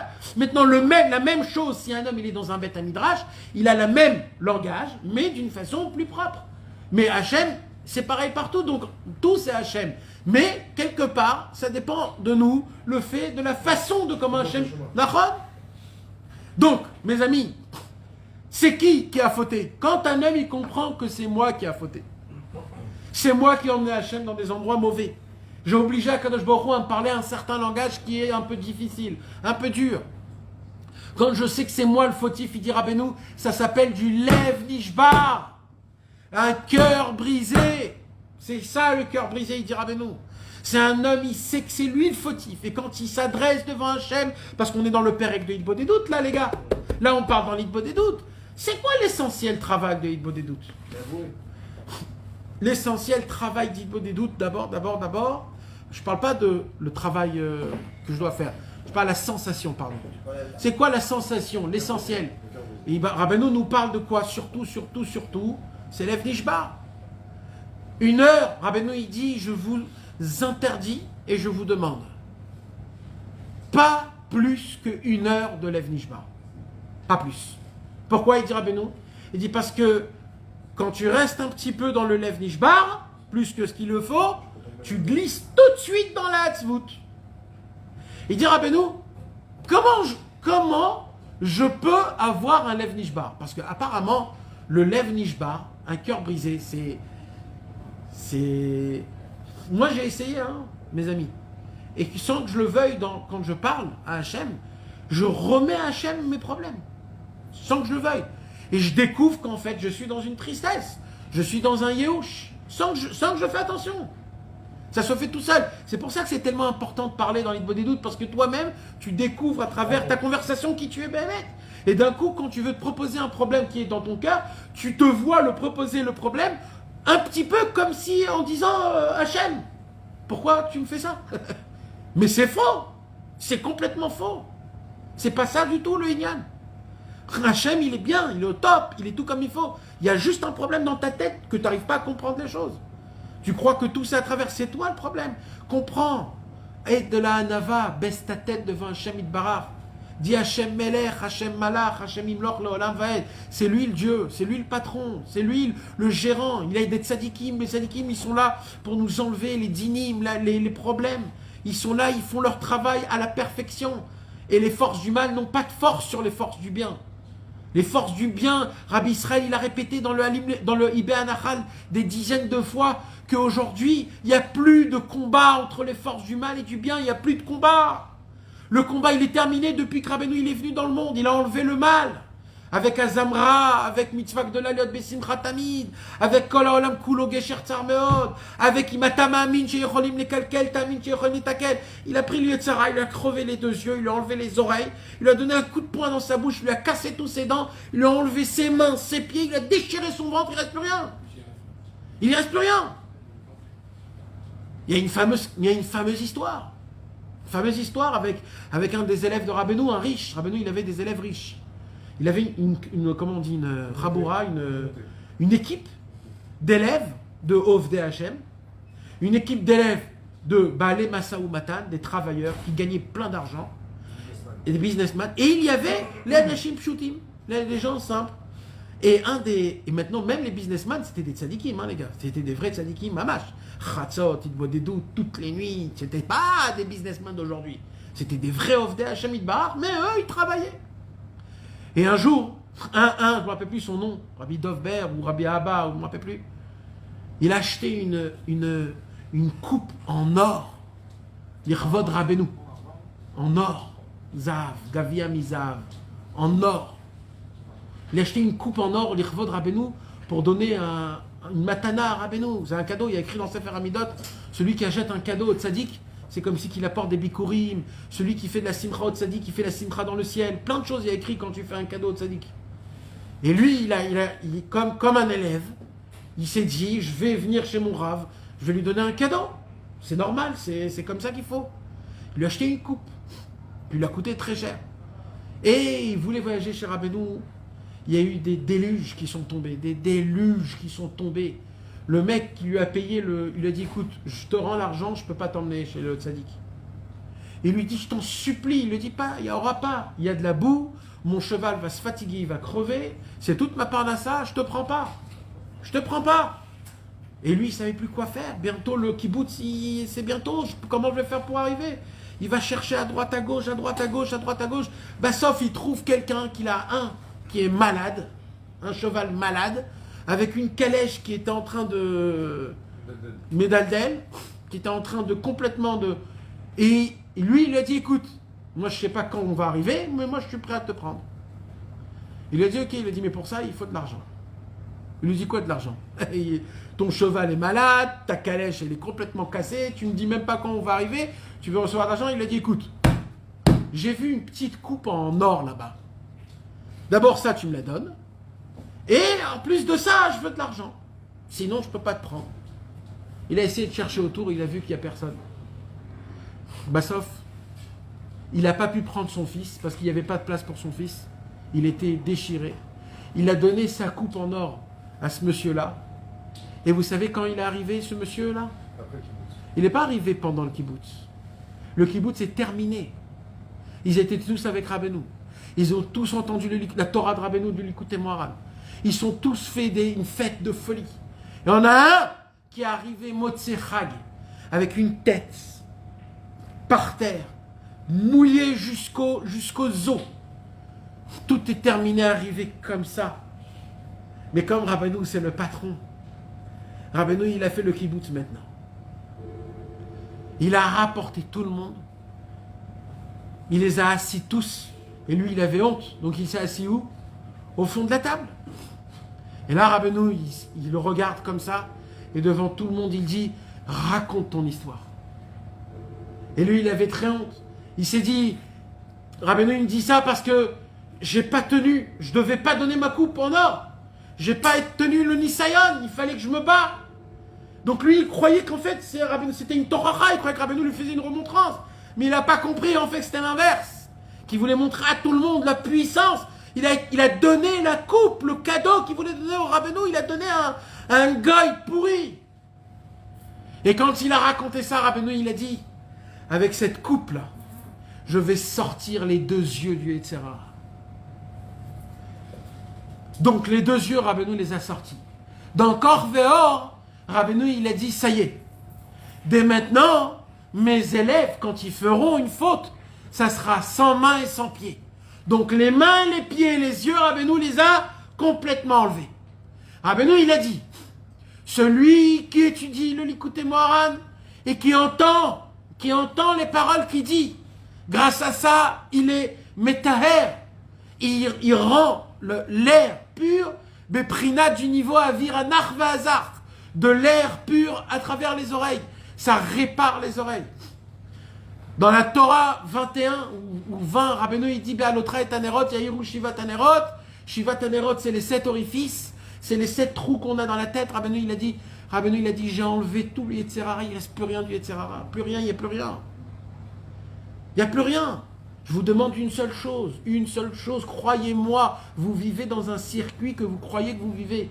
Mais le travail du Yetzer Hara, c'est qu'une seule chose, c'est quoi? C'est de vous rendre triste. Parce que quand vous êtes triste, vous remettez tout sur Hachem, contre Hachem, et ça, il n'y a pas plus grave que ça. Pourquoi? Parce que ça, c'est un symptôme de yéhouch, de désespoir. Par contre, il dit Rabbeinu, écoutez le conseil de Rabbeinu, comment il est puissant. Vous voulez savoir comment être Belev Nishbar? Je vais vous dire comment on peut être un Lev Nishbar. Tu sais comment? Si pendant 23 heures de la journée, tu es Besimcha, tu pourras pendant 1 heure de la journée être Belev Nishbar. Comme ça, il dit Rabbeinu. C'est la condition. Pourquoi? Qu'est-ce qui se passe, mes amis? Venez, on essaye de rentrer dans la logique des choses. Rabbeinu te demande d'être Besimcha. Imaginez-vous qu'on vous propose un jeu. C'est quoi le jeu? C'est que pendant 1 semaine, 7 jours sur 7, 24 heures sur 24, vous êtes obligé d'être Besimcha. Imaginez-vous, il y a un jeu comme ça à la télévision, une réalité, télé-réalité. Et les gens, ils sont... Tout le yad, c'est d'être Besimcha. Et il va se passer des choses pendant les 7 jours. Tout est filmé, tout le monde te regarde. C'est des galères. On va te annoncer des galères. Mais des vraies, hein, pas des fausses, des vraies galères. On va te faire des galères. Mais, quelque part, tu sais que c'est une télé-réalité. L'honora, c'est pas la fin du monde. Et le jeu, c'est d'être tout le temps Besimcha. Qu'est-ce qui va se passer à un moment, mes amis? Au 2e jour? Qu'est-ce qui va se passer au 3e jour? Qu'est-ce qui se passe au 5e jour? Mais mes amis, il y a un moment où tu éclates. Pourquoi tu éclates? Parce que combien tu peux jouer le jeu d'être Besimcha? Combien? Parce que nous, on joue un jeu. Nous, on n'est pas Behemet Besimcha. Nous, on fait semblant d'être Besimcha. Alors, il dit, ah ben nous, je vous connais par cœur, les gars. Il y a un moment où, dans votre vie, ça va être compliqué parce qu'il faut, comment on appelle ça? Il faut, comment? Il faut extérioriser. Il faut dégager les problèmes. Il faut les laisser sortir. Il dit, ah ben non, quand tu arrives à arranger pas ton cerveau, mais comment on peut appeler ça, ton esprit, que pendant 1 heure, c'est là-bas où tu pourras te lâcher tous les problèmes que tu as eu pendant toute la journée, alors ça sera facile pour toi d'être Besimcha 23 heures, parce que tu dis, il y a mon heure d'extérieur, voilà, et là-bas, je pourrais être Belev Nishbar. Pourquoi? Parce que je m'efforce d'être 23 heures dans la journée Besimcha. C'est la raison pour laquelle la Torah de la Simcha, c'est la Torah numéro 23. 23 de la 2e partie du Likutei Moharan. Pourquoi? Pour nous apprendre. La Simcha, c'est 23 heures dans la journée. Même quand tu dors, tu dois être Besimcha. Tu dois dormir. Vous savez, il y a un Yetzer Hara que quand tu dors, il y a un moment d'Yéhouch où tu remets ta couette, tu te dis, allez, cette journée-là, et là tu dis, il s'est passé ça, et moi je suis un pourri, et ma femme, et mes enfants, pas de parnassa, cette maison pourrie, ce coussin horrible, ça sent mauvais partout, et tu t'endors comme ça. Il y a des gens comme ça.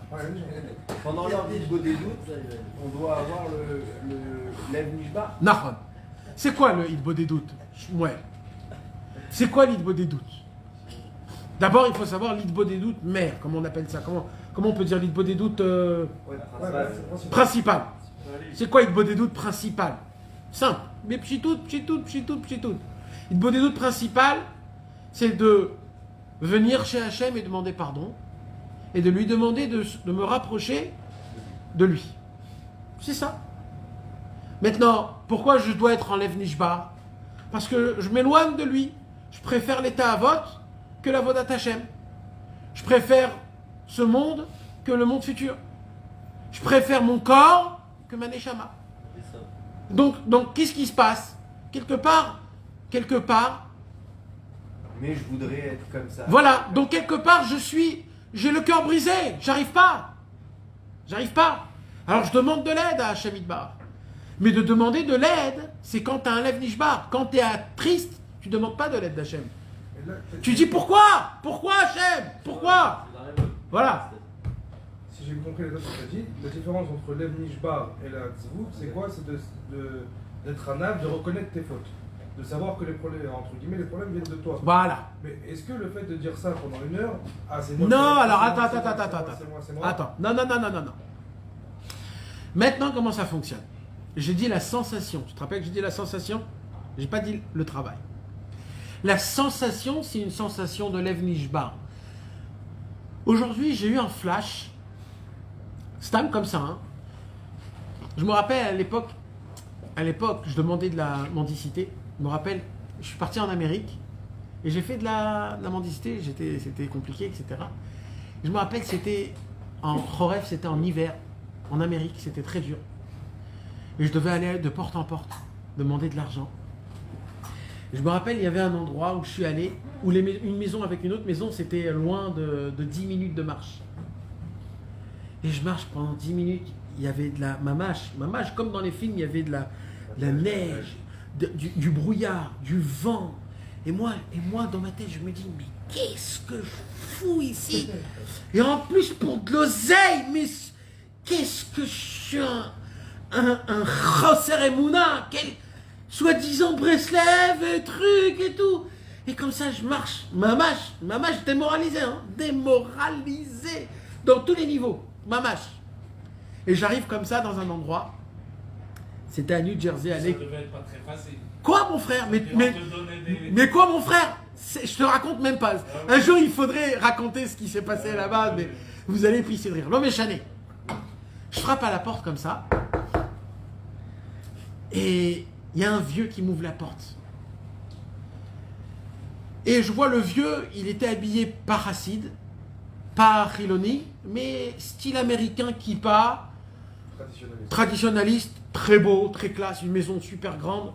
Donc quand il y a une maison comme ça, tu sais que c'est quelqu'un qui va te donner $20, $50. C'est déjà très bien. Au lieu des autres qui donnent un quater, un reva dollar, comment on dit, un quart de dollar. Normalement, c'est un quart de dollar qu'il te donne. Lui, tu attends, $20, $50. Si tu arrives à lui parler et qu'il t'aime, il peut te donner un billet de $100. Et dès que je le vois comme ça, je me dis, je veux pas rester dehors. Je veux qu'il m'invite à la maison parce que il fait chaud et je veux qu'il me donne quelque chose à boire. J'ai pas la force d'être dehors. Toute la journée, j'étais dehors. Et là, je le regarde comme ça et je lui dis pas un seul mot. Je le regarde droit dans les yeux en lui disant « Aie pitié de moi !» Et il a été franc avec moi, ce monsieur. Il m'a dit « Je ne peux pas te faire entrer à la maison. J'ai des invités. Je te demande pardon. » Des invités, il y a des gens à la maison. Je te demande pardon, excuse-moi. Je sais que tu es venu pour me demander de l'argent. Je vais être toute oui. Kuli Ozen. Je vais être tout avec toi. Tu as 10 minutes pour me dire tout ce que tu veux. Je t'écoute. Je ne serai pas comme les autres qui... je vais t'écouter attentivement. T'as 10 minutes. Quand il m'a dit ça, je me suis dit, mais... Je peux en fait tout lui dire, là. Je peux tout lui dire. Il va m'écouter. Pareil, je sais que j'ai 10 minutes, que cet homme-là, il est à 100% avec moi. 100%. L'histoire, c'est pas ce qui s'est passé après. Non, mais non, on veut savoir. Il est devenu Chassid Breslev. Non. Tu lui as dit quoi? Bien brûlé. Je lui dis, mais c'est pas important, c'est pas important. De quoi? Est-ce que tu lui as dit? En fin de compte, je lui dis, je veux te parler de dans la maison. Je veux que les 10 minutes soient de dans la maison. Ah, t'avais vraiment froid. Oui. Et je lui ai dit que je suis dans une situation très très grave.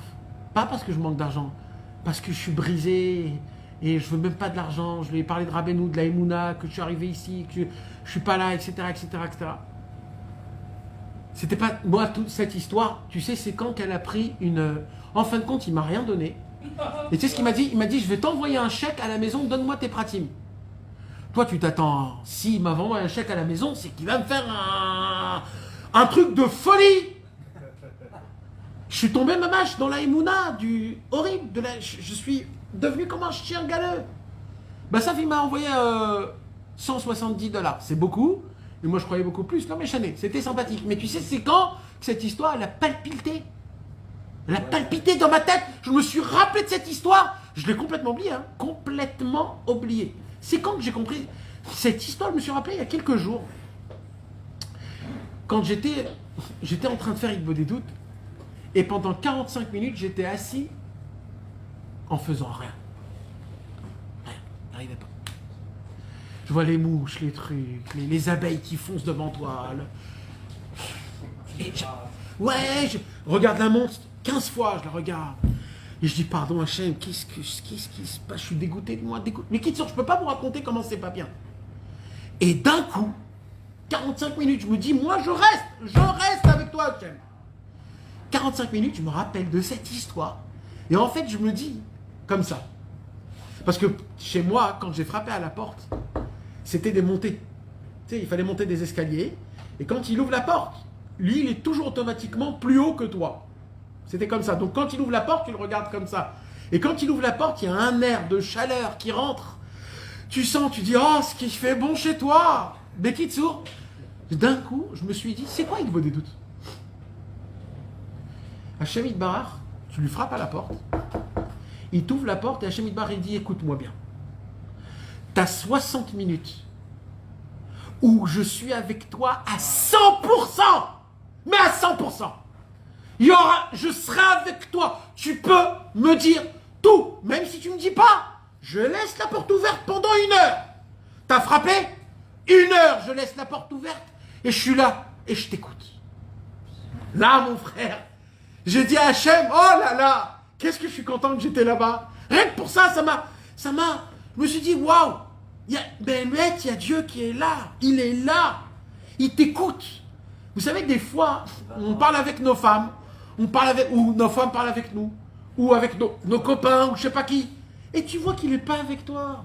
Des fois, tu racontes un problème à ton copain. Tu sais, il s'est passé comme ça, un truc très grave. Tu dis, ah ouais, oh là là, très grave. Ouais. Et d'un coup, tu dis, mais je comprends pas, il n'est pas avec moi, monsieur.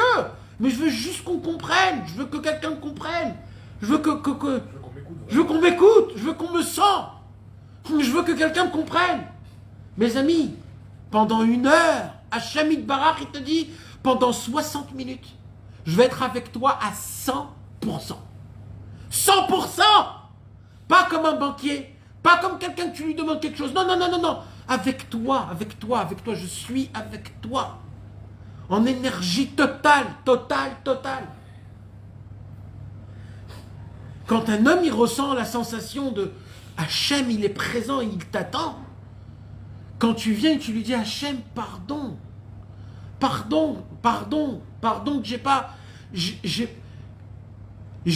que j'ai pas fait le sacrifice de ma gava. À cause de ma gava, je suis tombé dans des fautes. J'ai pas pensé à toi. Je me suis éloigné de toi. J'ai pas continué à garder mon espoir.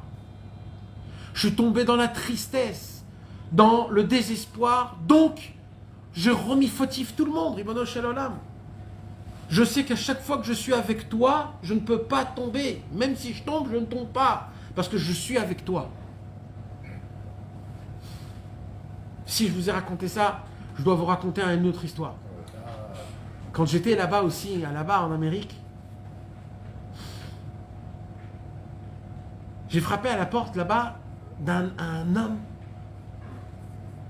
Un homme, il ouvre comme ça, et je lui demande un peu d'argent. Et il me dit, c'est pas moi le balabait. Ah, la honte. Je dis, alors il est où le balabait? Alors il dit, bah il est dedans. Je rentre dedans et je vois un vieux de 70 ans en chaise roulante. Il ne pouvait pas sortir de chez lui à la maison, alors qu'est-ce qu'il faisait? Il payait toutes les heures quelqu'un qui vient étudier avec lui, toutes les heures de la journée. Toutes les heures de la journée, il y avait un frère qui venait, il étudiait. Lui, il était assis dans sa chaise roulante. Tu savais pas, toi, avant. Moi, je sais rien du tout, Je rentre comme ça, et il me met assis devant lui. Et là, je dois demander de l'argent à un vieux. Je le vois en chaise roulante, je me dis, ah, je vais pas l'embêter. Donc, j'essaye de sortir en élégance et voilà, de défiler. Mais, il m'a dit, viens, assis-toi. Bon. Qui tu es, d'où tu viens, je lui ai expliqué, etc. Il me dit, je vais te raconter une histoire. Je dis oui. Il dit, moi, quand j'avais 40 ans, j'étais un businessman. Mais mes amis, cette histoire, c'est pas une histoire de folie que Hollywood. C'est une histoire pas shoot. Mais moi, je l'ai vécu cette histoire parce que j'ai vu l'homme devant moi. Il m'a raconté son expérience. Il m'a dit, à l'âge de 40 ans, j'étais le roi du monde. Business à là. Il a 15 magasins dans la rue 14, dans la rue de New York. Un homme de très grande... Et il dit, et avec la crise, je ne sais pas c'était quand la dernière crise, là, pas cette crise-là, la crise d'avant, la subprime, il a tout perdu, tout ce qu'il avait, tout. Mais c'était un juif orthodoxe, comme il faut. Il a dit, l'honorat, je me mets dans la Torah. Ben mec, il s'est mis dans la Torah, il a vécu de ce qu'il avait gagné de trucs, mais il s'est mis dans la Torah depuis. Et il dit, et quand je me suis mis dans la Torah, j'ai des problèmes qui sont commencés à venir dans ma vie. Et il m'a dit, et je ne comprenais pas, pourquoi Hachem, il me fait ça? Pourquoi Hachem, il me fait ça? Moi, j'entends ça, tout de suite dans ma tête, Lev Nishbar Atzmut. Vous vous rappelez de cette sikha, du Sirat Haran? Je le notais. Et il me dit, et j'étais très en colère. Comment c'est possible? Pourquoi? Etc. Et il m'arrivait des problèmes sur problèmes. Il m'a dit, jusqu'à que mes problèmes, ils sont venus dans ma santé. Et on me dit que j'ai atteint la maladie. Ils veulent savoir combien c'est grave. Et il fait un nitoire, une opération.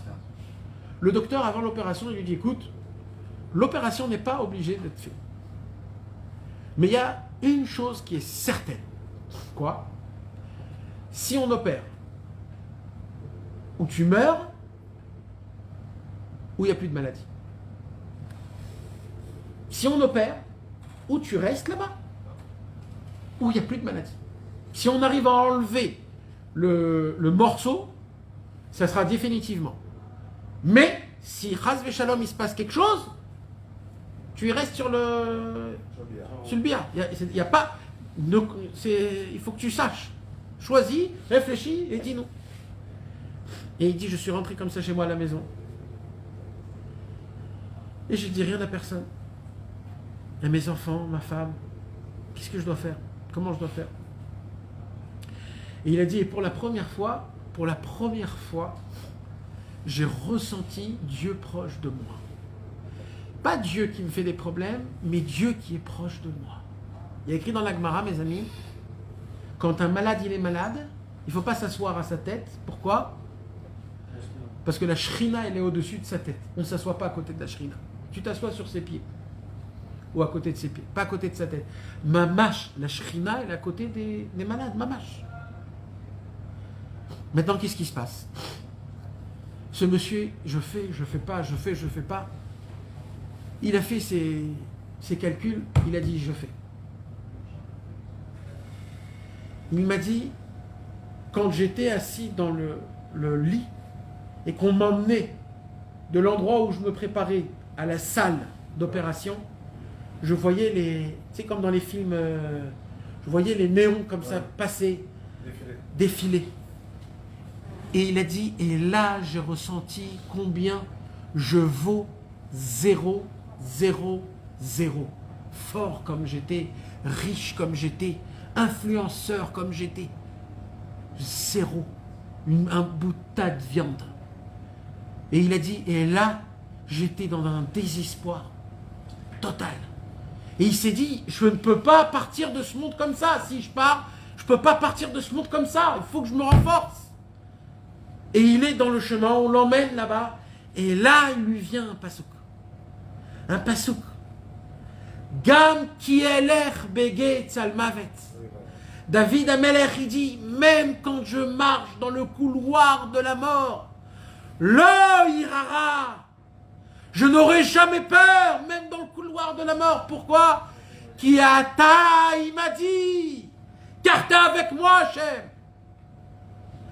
Shivtecha ou mishantecha, ema yenachamuni. Ton bâton et ma canne, c'est ça qui va me consoler. C'est quoi le bâton? Le bâton avec lequel il te frappe. Ah bon? Le bâton avec lequel il te frappe, c'est ça ma consolation? Qu'est-ce qu'il dit le Midrash? Ça veut dire quoi? Il dit on reconnaît le bâton du papa quand il frappe avec son fils le bâton. Qu'est-ce qu'il fait le papa? Il met sur le bâton plein de mousse, plein de mousse, plein de mousse. Après il se fait comme ça, il dit non, ça fait quand même mal à mon fils, je vais remettre encore une couche de mousse, encore. Il dit David Amelech, quand je vois ton bâton qui va venir me taper, je vois les quantités de mousse que tu as entouré le bâton pour pas que ça me fait mal. Donc c'est ça, Emayena Hamoni. C'est ça ma consolation. C'est que je vois que même dans les situations très mal, même là-bas tu me consoles, même là-bas tu pries. Quand il m'a dit ça, je lui ai dit, j'ai reçu ma tzedaka, salut. Je lui ai même pas demandé de l'argent, rien du tout. Je lui ai dit, je suis venu pour écouter cette parole. Là, je vous dis une parole qui vient d'Amérique, lointaine, d'un vieux qui, ça se peut qu'il est parti de ce monde. Et aujourd'hui, c'est pour son route à lui. Pourquoi, mes amis? Pourquoi? Regardez la Inyan. C'est quoi le Inyan? Au début, il était en quoi? En Hatzvut. Il a remis les problèmes sur Akadosh Baruch Hu. Qu'est-ce qu'il a fait? Akadosh Baruch Hu, il a dit, il ne comprend pas. Alors, qu'est-ce qui s'est passé? Il y a eu encore des problèmes. Parce que c'est normal. Alors, qu'est-ce qui se passe? Le jour où il a compris qu'en fait, Hachem, il est à côté de moi. Quand tu comprends qu'Akadosh Baruch Hu, il est là avec toi. C'est pas lui qui te frappe. C'est pas lui. C'est toi qui te frappe. C'est toi-même qui te frappe. Hachem, il est juste à côté de toi en disant ne te frappe pas parce que c'est moi qui reçois les coups. Là, quand il a compris ça, il a reçu. Qu'est-ce qui s'est passé avec ce monsieur, mes amis? Il a eu l'opération, il s'en est sorti. Baruch Hashem. Et moi, je suis venu après, quand il est... Et cet homme-là, tu t'imagines la vie de Emouna? La vie de Emouna. Maintenant, pose une question à un homme comme ça. Est-ce qu'il n'est pas Bessimra toute sa vie? Lui, il se dit, de base, je devais mourir. De base, je devais mourir. Mes amis, de base, si un homme, de base, il devait mourir et qu'on lui donnait une nouvelle chance, une nouvelle vie, comment il devrait être? Il devrait s'énerver, il devrait dire « Ah, la vie, c'est nul, on souffre tous, avant c'était meilleur ». Un mec comme ça, il faut lui donner 2 baffes. Il faut lui dire « Mais oh, mais t'es quoi, toi? Tu craches dans la figure de Dieu. Un molaire grand comme je ne sais pas quoi. Tout ce qu'il te donne, mes amis, tous les soirs, quand on va dormir, on meurt. Et tous les matins, quand on se réveille, Akadosh Baruch Hu nous donne la vie gratuitement. C'est la raison pour laquelle on fait une bracha qui n'est pas le vatala, une bracha avec le Shem et le Malchut. Shelo asanigoy amarzir neshamot livgarim metim, metim, metim. C'est une bracha. Si c'est faux, c'est une bracha le vatala. On fait une bracha marzir neshamot livgarim metim. Dieu, il te sauve tous les matins. Ah, mais si c'est tous les matins, c'est pas pareil comme l'autre qui est rentré dans une salle d'opération et qui lui a dit que peut-être... Eh ben oui, les frères. Et oui, c'est la même chose. Seulement lui, il fallait lui faire ça. Et nous, pendant ce temps-là, Hachem, il a patience avec nous. Mais le jour où il n'aura plus patience avec nous, on sera aussi là-bas. Donc dès maintenant, il faut se rappeler, dès maintenant, il faut comprendre. Hachem nous donne une nouvelle vie. Donc, s'il te donne la vie aujourd'hui, sois Bessimcha. Comme la chanson, elle dit, Ilou Yehudia ya yodea, Mazel liot Yehudi, Diaya, Aya Sameach,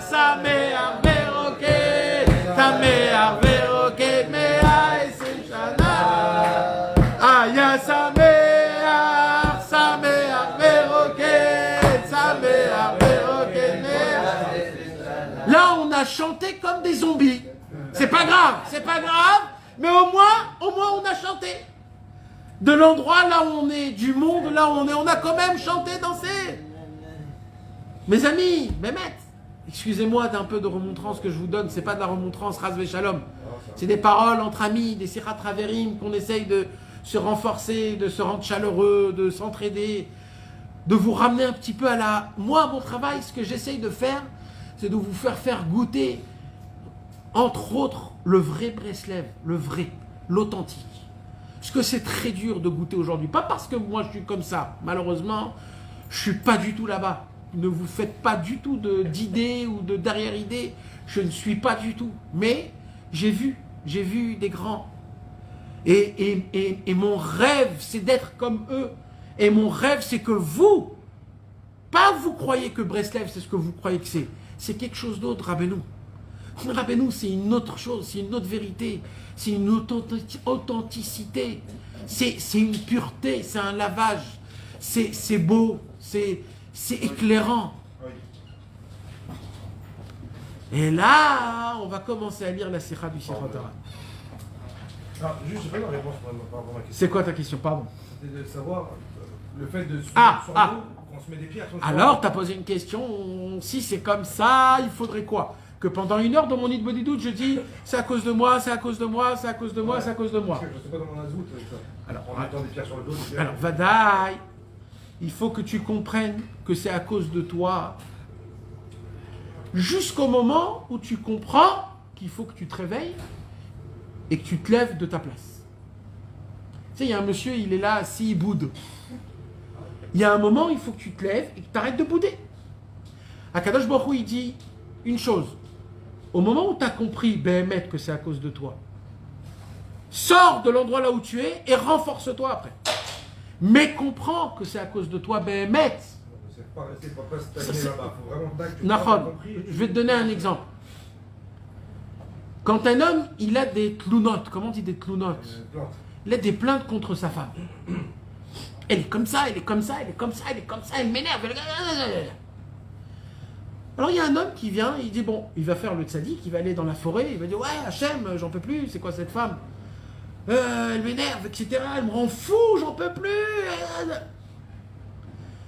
Là il fait quoi? Il est triste, il est béhéouche, il est mauvais, il est pas bien.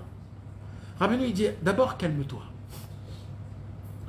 Tout ce que tu vois chez les autres, c'est ton reflet. Tu ne peux pas détecter quelque chose que toi tu n'es pas. Donc tout ce que tu as détecté... Chez la femme seulement, ça. Tout le monde. Les enfants, les copains, le boss, tout le monde. Tout ce que tu vois, t'es pas content. Ouais. Tu ne peux pas détecter... C'est le Baal Shem Tov qui dit ça. Tu ne peux pas détecter quelque chose qui n'est pas en toi. Il dit le Baal Shem Tov comme ça. Quand tu vois tout le monde et tu dis waouh, ils sont tous beaux, ils sont tous bien, ils sont tous... c'est la preuve que toi aussi tu te regardes comme ça. Par contre, quand tu regardes tout le monde et que tout le monde t'énerve et que tu as toujours quelque chose à dire sur quelqu'un, il dit le Baal Shem Tov, désolé de te le dire, tu te regardes de cette même façon. Voilà. Donc, il y a déjà une chose, c'est un travail. Hachem, donne-moi la vraie vision. De ne pas m'emballer comme le monde. Altit, nous, ne laisse pas le monde t'embrouiller. Quand je rentre chez moi, je crois que c'est ma femme qui a un problème. Mais je sais que l'unique problème, c'est moi, c'est ma shmirat abrit. Je ne garde pas mes yeux, je ne garde pas de ma bouche, je ne fais pas mon khatzot, je ne fais pas une bonne doute, je suis rempli de gava, je ne donne pas le maaser, je ne fais pas arnazatorri, je ne voyage pas chez le tzaddik. C'est moi le fauteur, c'est moi, je regarde mes problèmes. Fais-moi comprendre qu'en fait, je regarde mes problèmes. Et si les autres, ils ont un problème, eh ben, je te prie de les enlever leurs problèmes. Mais moi, enlève-moi mes problèmes, mes virus. C'est comme quelqu'un qui, quand il se réveille le matin, il a des trucs dans ses yeux. Il croit qu'en fait, il y a du brouillard dans la maison. Mais c'est pas du brouillard. Va te nettoyer les yeux, tu verras que tu vois bien. Quelqu'un qui a des lunettes qui sont sales, il croit que tout est sale. C'est faux, nettoie tes lunettes. Il te voit des doutes, ça te remet à ta place. Donc c'est pas... Il te vaut des doutes 1 heure de Lev Nishbar en train de pleurer. C'est pas ça. Parce qu'on voit dans quoi? On voit dans l'Ikouté Moral, Torah 54, Ou Rabbeinu, il te dit là-bas aussi que Hitbo des doutes, c'est aussi de se trouver des points positifs, de se juger positivement, de ne pas regarder le mal, après que tu as compris combien tu es mal. Après que tu as compris que c'est ta faute. Après que tu as compris que c'est toi l'unique. Comment on dit? Après, là, tu dis, j'ai plein de points positifs. Baruch Hashem, merci, Toda Rabba. Tu ne regardes plus le mal. Bien sûr, tu demandes pardon, mais tu ne regardes plus le mal. Il dit Rabbeinu, et termine avec les Nekudot Tovot, avec la Simcha. Maintenant, Sira numéro 231. Vous vous rappelez, c'était quoi la Sira numéro 230? La Sira numéro 230, c'était d'être toujours en éveil. Vous vous rappelez d'être toujours en éveil? Ça veut dire quoi d'être toujours en éveil? Rabbeinu, il a dit, moi je veux que vous soyez des gens, que dès qu'on vous parle de quelque chose, tout de suite, vous êtes chaud, vous êtes dedans, etc. Là, Rabbi Nathan, il va raconter une histoire, c'est-à-dire la Sira, Mamash, encore une fois, comment ça s'est passé cette chose-là? Vas-y, Bechavod. Un élève de Rabbeinu lui demanda une fois, quelle est la différence entre avoir le cœur brisé et être triste? Grande question. Alors Rabbeinu lui répondit, lorsqu'un homme a le cœur brisé, il peut se tourner vers Dieu et dire, Ribono Shel Olam, maître du monde, même lorsqu'il se trouve parmi les gens, il s'exclame à lui-même, maître du monde, avec un grand éveil, et en levant ses mains comme il en avait toujours l'habitude. Rabbeinu, il a répondu à l'homme, c'est quoi la différence entre un cœur brisé et une tristesse? Il a dit, tu sais ce que c'est un cœur brisé? C'est au moment où on te parle, il a la possibilité même d'être assis devant tout le monde en plein... Et d'un coup, tu lui as parlé de Hitbo des doutes. Oh là là, il s'est rappelé d'Hachem, de la forêt. Ribono Shel Olam, Ribono Shel Olam.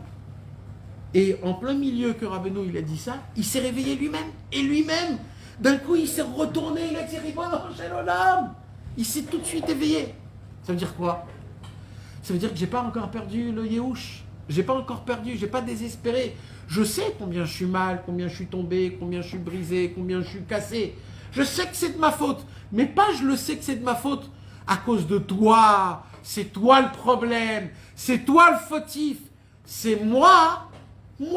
Pas moi. Avec toute ma neshama à cause de mon nom. Il y a moi et Hachem. Comme un jour, un chidouche de Rabbeinu. C'est beau parce que là, c'est un exemple. C'est un exemple qu'on peut voir la grandeur de Rabbeinu. Ce chidouche que je vais vous dire là maintenant, il est écrit dans plein de livres du Baal Shem Tov, des chassidim du Baal Shem Tov. Rabbi Pinchas Mikoritz, le Noam Elimelech, ils ont dit ce même chidouche. Mais Rabbeinu, il a dit ce chidouche là avec sa façon à lui. Et là, tu vois comment c'est Rabbeinu. Un jour, Rabbi Yudel, l'élève de Rabbeinu, rentre chez Rabbeinu. Et Rabbeinu, qu'est-ce qu'il fait? Il dit à Rabbi Yudel, son élève, vous savez que Rabbi Yudel, mes amis, c'était un admour. C'était un dirigeant. Il avait une yeshiva, il avait des élèves. C'était un admour, mamach, c'était un dirigeant. Et lui, il s'est rapproché de Rabbeinu, il a tout jeté. La yeshiva, les élèves, il a tout jeté. Tous ses élèves, ils sont devenus les élèves de Rabbeinu. Il s'est annulé complètement, totalement à Rabbeinu. Pas comme Rabbi Nathan, mais totalement, il s'est annulé, mamach. Et Rabbi Yudel était l'élève de Rabbi Pinchas de Koritz. C'est qui Rabbi Pinchas Mikoritz? C'était le copain du Baal Shem Tov. Un géant. Rabbeinu, il a dit que Rabbi Pinchas Mikoritz, il y avait un moment où dans le monde, c'était lui le tzadikador. Donc imaginez-vous de quoi on parle. Et Rabbi Yudel était l'élève de Rabbi Pinchas Mikoritz. Un jour, Rabbi Yudel, il rentre chez Rabbeinu, et Rabbeinu lui dit, dis-moi une parole de Rabbi Pinchas Mikoritz. Rabbi Yudel, il lui a dit comme ça. Pourquoi on dit Hachamnu, Bagatnu, Gazalnu, Dibarnu? Pourquoi on dit quand on fait pardon, quand on demande pardon dans le vidouille, alors on dit Hachamnu, c'est-à-dire en pluriel. J'ai fauté, on a transgressé. Hachamnu, Bagadnu, Gazalnu. Normalement, il faudrait dire Hachamti, Bagadeti, Gazalti. Pourquoi on dit Hachamnu en équipe? Alors Rabbi Pinchas Mikoritz, il pose la question et il répond. Parce que quand j'ai fauté moi avec Hachem. Donc quand je dis Hachem nous, c'est je demande pardon à Hachem de le faire rentrer là-dedans, parce que quelque part, quand moi je faute, je l'amène avec moi. Donc Hachem, nous, moi et Hachem. Moi et Hachem. Moi et Hachem. C'est énorme. Comment on peut dire une chose pareille? C'est Rabbi Pinchas Mikoritz, lui-même il a dit. Alors on peut rien dire. Rabbeinu il a dit, je vais le dire de ma façon. Vaïgash elav Yehuda vayomer bi Adoni. Vaïgash elav Yehuda, quand un Yehudi nigash la Hachem, quand un juif il se présente devant Kadosh Baruch Hu en demandant pardon à Hachem, Hachem il lui dit non, c'est pas toi, c'est moi. Vayomer elav bi Adoni. C'est moi qui t'a fait faire fauter. Mais c'est de ta faute à toi que tu m'as emmené là-bas. Mais c'est moi qui t'a fait faire fauter. Donc quand tu demandes pardon, on est ensemble. Même dans la faute, on est ensemble. Ne crois pas que quand tu fautes, tu es tout seul. Quand Rabbeinu, il a dit son chidouche, c'est plus pointilleux que ce qu'il a dit Rabbi Pinchas Mikoritz. Maintenant, plein de chassidim, ils ont dit plus ou moins la même chose. Mais Rabbeinu, comment il le dit, c'est encore plus fort. C'est que quand un juif, il vient devant Hachem, il se dit pardon Hachem, il dit Rabbeinu, ne crois pas que quand tu as fauté, je suis parti de toi.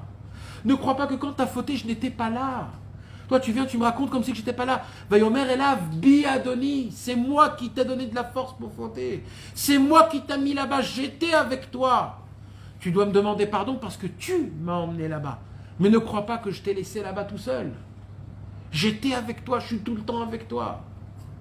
Le message de Rabbeinu, il est beaucoup plus fort, il est fin, il est puissant. Il rentre dans ton cœur, tu n'es pas tout seul, tu es toujours là. Et c'est ça que Rabbeinu, il voulait. Qu'est-ce qu'il nous apprend cette sira? Elle nous apprend quoi? C'est quoi? C'est juste un exemple que Rabbeinu, il était tout le temps en éveil. Non, mes amis. Rabbeinu, il nous apprend que même Rabbeinu, lui, le plus grand des tzadikim qu'il y avait à l'époque, qu'il a atteint des perceptions et qu'il a atteint des niveaux, même Rabbeinu, il était en Lev Nishbar. Rabbeinu, il était en Lev. Rabbi Nathan, il écrit, on n'a pas le droit d'apprendre de Rabbeinu le Inyan de la Simcha. Comme ça, il dit, mais fourrage, Rabbi Nathan. Parce que quand on voyait Rabbeinu, il n'avait pas une figure de Simcha Rabbeinu. Il était très sérieux, Rabbeinu. Très, très, très sérieux. Alors, Rabbi Nathan, il a dit, n'apprenez pas de Rabbeinu. Pourquoi? Parce que Rabbeinu, il a dit comme ça, il est en combat et il fait que de conquérir des mondes et des mondes. Donc il est pris. Il est dans un monde. Rabbeinu, il est dans des mondes. Par contre, si on veut apprendre à la Simcha, c'est de son élève, Rabbi Nathan. Rabbi Nathan était tout rouge. Il sautait, il galopait. Ah, comment ça va les gens? Il était là. Ça oui. Parce que Rabbi Nathan, il a compris c'est quoi la Simcha que Rabbeinu il lui a appris. Et la Simcha Behemet, mes amis, il faut savoir que c'est quelque chose qui est c'est pas juste une belle parole. Mais Rabbeinu, il voulait nous apprendre que même Rabbeinu, il était en Lev Nishbar. Lev Nishbar de quoi? Rabbeinu, il a atteint tout. Il a tué son Yetzer Hara. Il a dévoilé le Tikkun HaKlali. Il a dévoilé 400 Torot. Il a tout fait comme il faut. Quel Nishbar? Rabbeinu, lui, plus tu grandis dans la voie d'Hachem, plus tu comprends combien tu es loin d'Hachem. Donc pour Rabbeinu, qui était tellement grand, pour lui, c'était l'homme le plus bas. Son Lev Nishbar, quand on lui parlait d'Hitbo des doutes, Rabbeinu, il avait une espérance de devenir un bon juif. Un jour, Rabbi Nathan, il est rentré dans l'Hitbo des doutes de Rabbeinu, dans sa pièce, sans frapper à la porte. Et Rabbi Nathan, il a dit, aïe, aïe, aïe, aïe, pourquoi j'ai ouvert cette porte? Qu'est-ce que j'ai vu? Qu'est-ce que j'ai vu? Qu'est-ce que j'ai vu? Il a vu Rabbeinu allongé sur son ventre, par terre, en train de supplier Hachem, en disant dans son Hitbo des doutes, Ribono shel olam, zakeni liot Yehudi. Rabbeinu, pas zakeni la sagot, Elokut. Non, je veux être un juif. Parce que même Rabbeinu, c'est ça la grandeur de Rabbeinu, c'est combien il était grand. Il arrivait à descendre au plus bas. Et nous, on doit être tout le temps en éveillance. En éveillance, mes amis. Bezrat Hashem, le travail de la semaine. Maintenant qu'on est après Tisha B'Av. Maintenant qu'on va rentrer dans Shabbat Nachamu. Nachamu, Nachamu, Ami, Yomar, Elohechem. On rentre dans 7 semaines de consolation. Les 7 semaines qui vont venir, on va lire 7 semaines, 7 haftarot, des haftarot où les prophètes vont nous consoler. Et nous, ça sera dur pour nous de recevoir les consolations. Parce qu'on ne veut pas être consolé. Pourquoi on ne veut pas être consolé?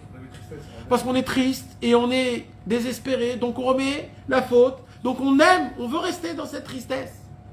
Ces 7 semaines-là, mes amis, jusqu'à Rosh Hashanah, c'est des semaines où les tzadikim viennent nous aider si on veut faire teshuva, si on veut entendre des paroles de consolation, si on veut être consolé.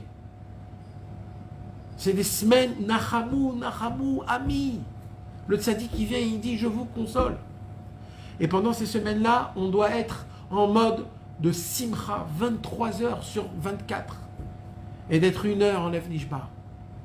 Venez, on essaye, mes amis, jusqu'à la semaine prochaine, de s'efforcer d'être Bessimcha pour pouvoir faire Lev Nishbar 1 heure dans l'Itbo des doutes.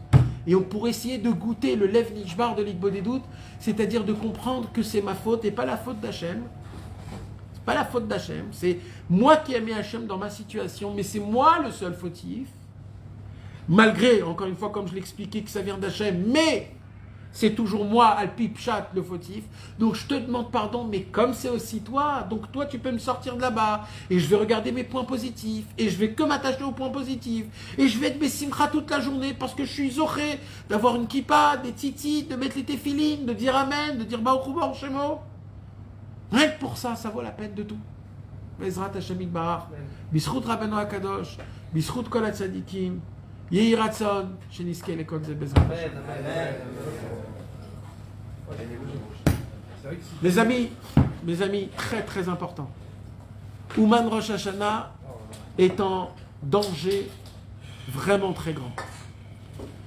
Il faut une obligation pour chacun qui a un petit peu de cœur de prier pour qu'on puisse voyager à Ouman, à Rosh Hashanah, maintenir le kibbutz de Rabbeinu.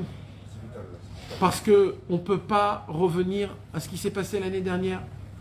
Et Béhémet, c'est très important, mes frères, Béhémet, tous les jours, de demander que le kibbutz de Rabbeinu, il est mitkayem, berov, am, adrat, melech, avec plein de monde, avec tous les gens, sans difficulté, qu'on puisse tous arriver facilement, sans problème, faire Rosh Hashanah au Tzioun de Rabbeinu, pour que Rabbeinu puisse nous juger du bon côté, qui nous rend nos pertes, et qui nous donne de la simcha, et qu'il enlève de nous tous les décrets de l'année prochaine. On en a vraiment besoin. Cette année, il n'y a pas eu Ouman Rosh Hashanah, et cette année, c'est une année catastrophique. C'est une année catastrophique. Il ne faut pas que ça se repasse encore une fois. C'est le tzaddik. Plus il y a de gens qui arrivent, plus il a de la force. Pour enlever tous les xérotes de l'année. Mamash, mes amis, c'est vraiment, mettez-vous dans votre téléphone un rappel tous les jours. Ça suffit juste de dire Ribono Shel Olam, ouvre les chemins pour Ouman Rosh Hashanah cette année-là. Ça suffit. Même ça suffit. Mais ouvre au public les chemins pour voyager à Ouman Rosh Hashanah pour tout celui qui veut y aller. Ça suffit, ça prend 5 secondes. 5 secondes. Rabbeinu, il a dit, moi je crois aux petites choses, pas aux grandes choses. C'est cette phrase de 5 secondes tous les jours qui peut ouvrir le chemin de... Béhémet, mes amis, Béhémet. Bezrat Hashem. Que Dieu vous bénisse tous. Et qu'on se voie tous à Ouman, à Rosh Hashanah, Bessimcha, en frappant des mains, avec des rourets de chouva, avec de l'amour et tout ce qu'il y a avec. Il parle de fermer là le...